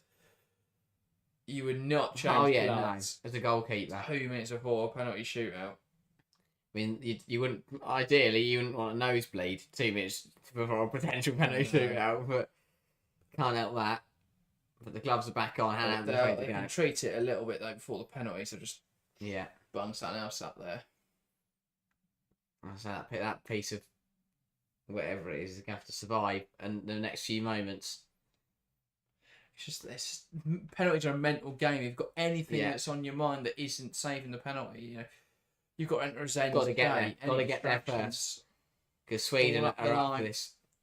Bronze. The tape slammed her down. She's done I mean, all right going there. Blomqvist, that is the difference of a sub. The fact that Bronze managed to keep up with her is mightily impressive. Yeah, you can see she thought it was going out. She just let it run. Yeah. She is straight. All that tape. Don't let her take a penalty. She can't move her right leg. Stuck in place. All forwards. Again. It is away. Now for a goal. Oh, that's harsh. Free kick. That's a really silly one from Russo. Doesn't need to do that there. Yeah, we're going to see a couple of minutes added on at least because we did have quite a big stoppage there. But 10 minutes or England just this- dealing with their wounds. At this point in the game, you don't need to be putting your hands on an opponent like that in this area. And now Angledal is going to get an opportunity to hook it into the box for Sweden. England just have to get it gone. Ball in from Angledal in towards the goal kicker, pushed away by Hampton. Now James, 3 minutes of additional time at the end of this game. James brought down. Ref's not giving it. Lucy Bronze has smashed that forwards. And Mead will give chase. Great pressure from Beth Mead. England coming forwards now. Mead strong against Nilden. Still going. Brought down. England free kick. Great fight from Beth Mead. Strong against Nilden. Just about got it under control. Nilden then comes back in. Commits the foul. England free kick. Kelly over this one then. We've already seen 2 quality deliveries from Chloe Kelly. Will this be another?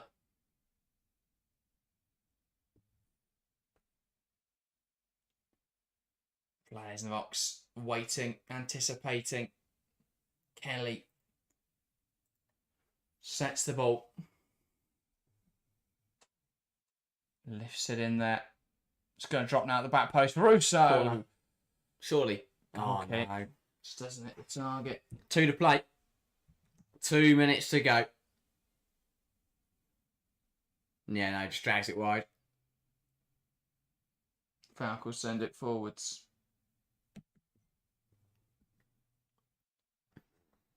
Oh, she's almost fallen over that much she's put on that. Bounces through. Cleared away there. Well by Morgan. Brilliant Wow. from Aggie, man. Benson sends it long. Bjorn finds Yanogi. Oh, Great header Lucy from Lucy Bronze. Bronze, but that is a high foot from Yanogi.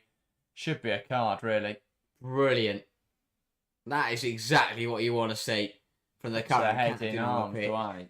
Just throws herself at the football, takes the boot in the face for her country. BBC think we want to stop watching. Why would you think that? Anyone want to stop watching? Let's pause the sudden game for it. Right. 50 seconds. Hampton's going to take this one. England are going to launch players forwards. Goalkeeper looks like she's been in a boxing fight. Hampton lifts out to the right hand side. Charles will try and keep this alive, does well. Charles cleared away out for a throw. Last chances of game time, really. Brilliant. Greenwood into the right area, drops now for Russo. Oh, she's got to do better with that. Got to do better with that. What a chance. Manky repeats, push down to Russo. Oh. Lifts it wide. There'll be a conversation about a penalty. Manky goes down in there. Oh, what a chance for Russo. What a chance. And that's it. All right. We're going to pens. 120 minutes of action. Couldn't separate Sweden and England. It's Sweden 2, England 2. So we're off to penalties. Spot kicks will decide this quarter final tie. It's been a close one. It's been a hard fought one. Neither side able to find a decisive goal. As Shem says, Russo's decision making has not been great tonight. Lottery now, indeed it is. Oh. Why is football so cruel? 393 votes in chat.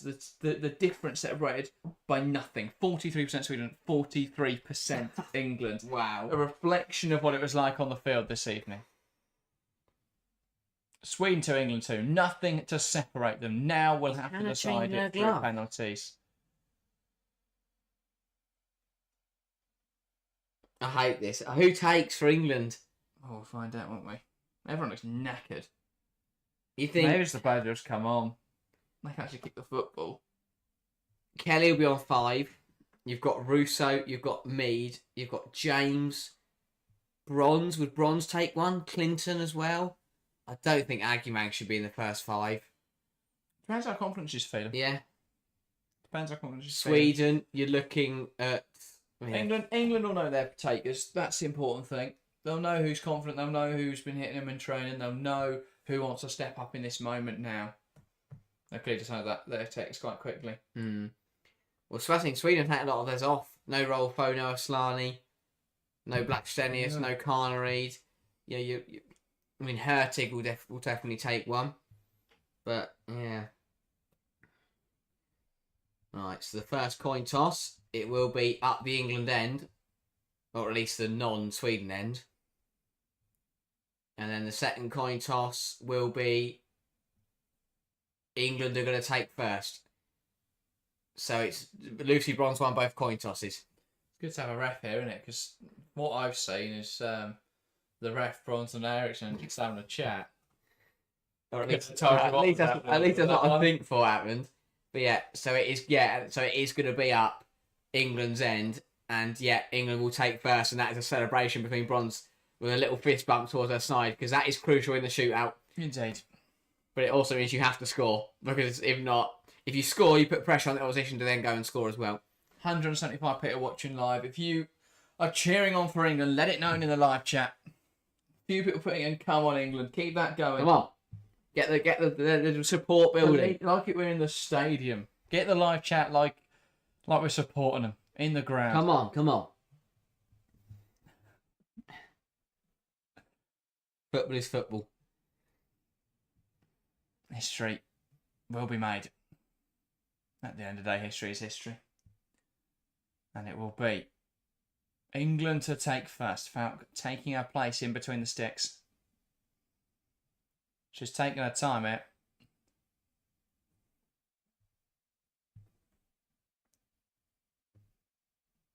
Loving the come on Englands. Keep it coming in the live chat. Ref now having a chat with both goalkeepers. Very important in these shootouts. They've both got their bottles with their penalty tactics on them. Respectful shake of the hands between all. Got to keep their foot on the line. England taking first, so Falk will be in goal first. And it will be Alessia Russo to step up first for England. Falk's just delaying here. Smart. Already delayed. Just step up and take it. She's not in the goal. Lovely pen. So, Alessia Russo from 12 yards. Only Falk to beat. First penalty. And it's England. Ref blows a whistle. Russo delays. Deep breath. Smart stuff. Steps up. Coolly dispatches the penalty. Right in the bottom corner. Unsavable for Falk. England lead.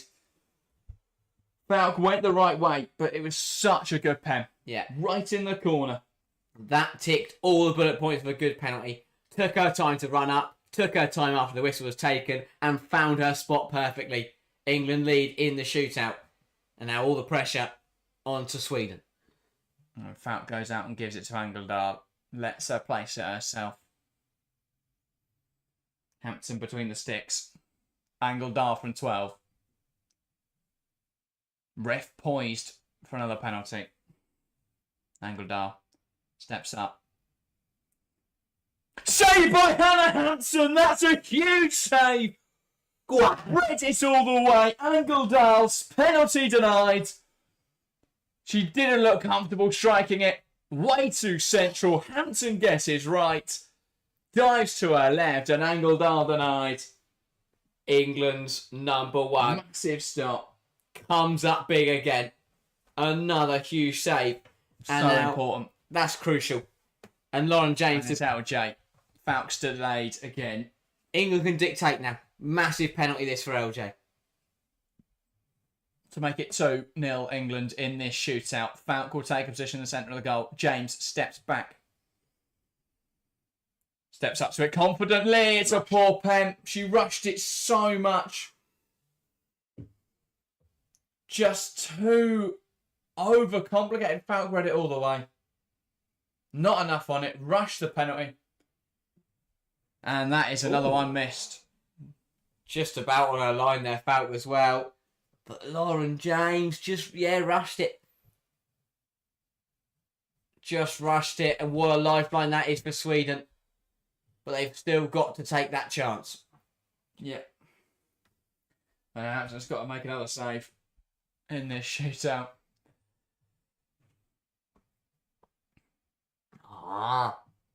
Ziggy Julia Ziggy for Sweden from 12 yards, steps up. Great penalty, arrowed into the top left, into the upright. And that brings Sweden level. And that's how you do it. Confident penalty that is. Just slashes it top corner. Hampton goes the right way, but that is leathered and smashes the camera in the goal. Couldn't have hit that sweeter. That was Chloe Kelly-esque. What a penalty that was from Alma. Pressure back on England now. And now it's Beth Mead from 12 yards. Places the ball. Steps back. Ref blows a whistle. Steps up quickly again. Saved again. We're rushing the penalties. So poor from Mead. Red all the way. Falk saves it. That's another poor penalty for England. And Sweden in the ascendancy. Why are we rushing them? Why are we rushing them? Same way every time as well.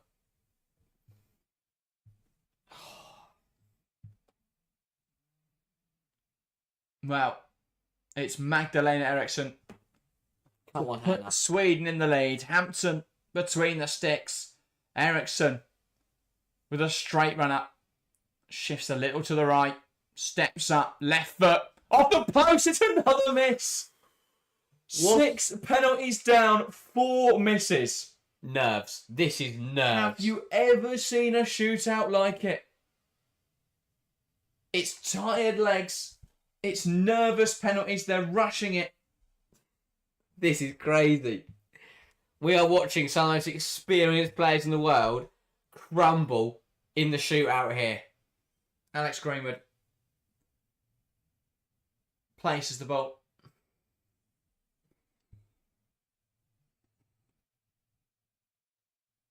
Few deep breaths for Greenwood. Steps up. Saved again. Oh It's my another God. rush penalty. I don't know why England hear the whistle and run up to it. Take your time. Russo took her time. She finished it. 3 consecutive misses is criminal from England. Falk's reading that all the way. 3 really poor penalties. Brilliance from Falk. Yeah, Brilliance. she's done so well. She's saved 3 penalties out of 4. But my, oh my, England. Just rushing it so much. The goalkeepers union are loving this shootout, but the players are falling apart. Natalie Bjorn to put Sweden in the lead for the first time in the shootout. Steps up, coolly dispatches. It's a must score for England. Sweden 2, England 1. How have England ended up in this position? 3 penalties Criminal. missed in a row. Criminal to miss that many pens. You can't get through missing that many penalties. Dear oh dear.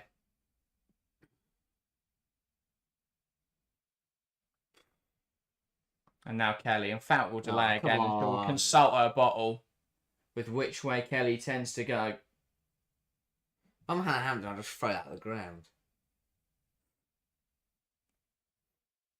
No, she saved England in normal time, and now England need her to save them again. No, she'll spin the ball quite a few times. She'll stand over the spot. Anything to try and knock Falk out of her rhythm. Chloe Kelly from 12 yards. Big deep breath. She's taken her time here. Steps up confidently. Better penalty. Much better penalty. Love it from Kelly. So reliable from the spot, Chloe Kelly. So reliable overall. Brilliant penalty. Took her time, played the mind games, and sent the keeper the wrong way. It's exactly what she needed to do. Now Hannah Hampton has to come up with the goods for England. Come on, Hannah. Come on. Huge penalty. Who's on number 5 for Sweden? That's a big step. Falk. It's Falk. Stepping up now to win it for Sweden in the shootout. She's already made 3 saves. Wow. Goalkeeper versus goalkeeper. Falk. Shoulders back. Oh! What a miss! Oh my. Sweden with a chance to clinch it. Falk misses the target entirely. Why was she taking number 5? Oh dear. Oh dear. England penalty, back level. She's landed a lifeline. Falk has made 3 saves to put Sweden in a brilliant position, and she stepped up on number 5 and smashed it over the bar. Again, we spoke about the lack of takers. Now it's Grace Clinton. 2 steps to the left. Steps up. Oh, it's such a bad penalty. It's such a bad pen. It's so readable. Falk has looked at every one of these pens, apart from Kelly's, and read the direction.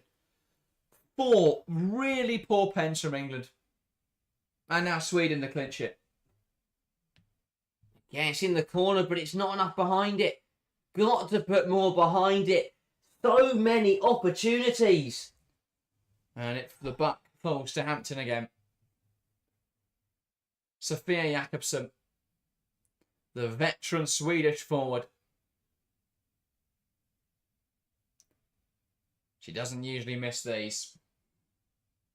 Short run up. And she does now another poor penalty. What is happening? Leaps on it like a cat and it's tipped round the post. 6 penalties taken each. Both sides have missed 4. What is happening? Sweden have had 2 opportunities to win the shootout and missed them I both. can't believe it. I just can't believe it. These are some of the best players in the world. And the problem is, because the better takers took we're now getting into the players who didn't want to take. And now it's Lucy Bronze who is currently massaging the penalty spot. What is happening in this game? Maybe the tag will make the difference. Lucy Bronze steps up. Can she score only the 5th penalty out of 16? Well, this will be out of 17. Lucy Bronze smashes it home. No fanning around. No just rolling it in. Just absolutely rifles it at the goal. Straight down the middle. Might have gone in off the bar, actually. What a fan. Well, no messing around. Pure power. Bronze scores, England lead. 13 penalties down. England 3-2. And if Hannah Hampton to clinch it for England. Sweden must stay alive now with this penalty. They had 2 chances. Sweden had 2 chances to win it. Holmberg, the youngster, steps up. Over the bar, England are through to the semi-finals. They needed penalties. It wasn't pretty, even at the spot kicks. And England lead. They can't even run to go and bundle Hampton. The players are that tired. The ones that can still run, the substitutes in particular, sprint the length of the field. And England clinch it on penalties. Sweden 2, England 2. 3-2 on penalties. Now, you might have thought from the scoreline that they only went to 5. They didn't get to sudden death, but you'd be sorely mistaken. What a moment for goalkeeper unions around the world. Hannah Hampton stepped up. Falk, you feel for her. She did her job saving them, but couldn't convert it. Couldn't convert her own penalty. England will face Italy in the semi-finals. What a moment for the Lionesses. When it came down to grit and determination and steel and leadership, England battled through. It wasn't pretty at any stage of tonight, but England are into the semi-finals. The Lionesses found a way. Credit to Chloe Kelly coming on and making a difference in normal time. Hannah Hampton stepping up in the penalty shootout. And well done, England, for getting through. My heart goes out to Sweden because they played a brilliant 90 minutes. They battled hard in extra time. And Falk saved 4 penalties and they've still lost.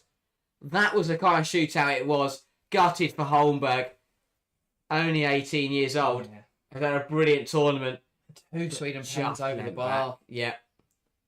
You never go high when there's a running track behind. I mean, it was muted, Should really. have learnt that by now, but that was, yeah. Wow. Over the bar and the England end behind the goal. What an absolute roller coaster. What a roller coaster of emotions that was. And Gerhardsson, inconsolable. 100%. Sweden were in such a good position. Getting the first one there. Sweden were 20 minutes away from the semi-finals. They were cruising into it. But Chloe Kelly made the difference. Coming on, picking up 2 assists. Just being one of the only 3 England players out of 7 to score their penalty. I can't believe that. But this is knockout football. Jesus I Christ. said at half-time, extra time, that this game would end in glory for one side and heartbreak for the other. And somehow England are the ones that are celebrating at the end of this match. I'll be honest, I thought at 75 it was over. I thought Yeah. at sudden death with Falk to score, I thought it was over. But wow. England found a way. And now they're 2 wins away from retaining the Euros title. But it's not going to be easy. They've got to play better. That's a big thing to take away from today's game. They've got to play better. Wait until Andrea Sonchin's Italy side rock up. Not a good enough performance in that 90 minutes. It came around. They fought hard after that. But ultimately, it's got to be a stronger performance on Tuesday. Join us for that. Join us for the next few days. I'm going to go gargle honey for a few hours before we get live tomorrow. What can the next two quarterfinals bring that the first 2 haven't? It was late drama Straight last night for Noi Italy. Tonight went all the way to penalties with England turning it around from 2-0 down to go through in a shootout where we saw 9 penalties missed. Wow. What a match of football. The Rumble Wagon says, I'm not a smart man, but I recommend practicing penalties. Yeah, and whatever Hampton's doing, keep that up. Because that worked well. Incredible night. Still over 100 people watching live. Thank you all for that. If you're new to the channel, haven't hit subscribe yet, make sure to do so. We've already gained a few on this stream, but if you haven't hit that subscribe button, let's keep that growth going. Remember, we're live for every single match of the Women's Euro 2025. It's been a crazy evening. Thanks everyone that's joined us for it. Lloyd says thanks for covering it. Thank you, Lloyd. We'll be back tomorrow evening for more action. Spain take on Switzerland. The favourites versus the hosts. Should be a good one. Join us then. In the meantime, we're going to go have a lie down. But that is... thank you everyone that's joined us this evening. Thank you guys so much for watching. And we'll see you next time.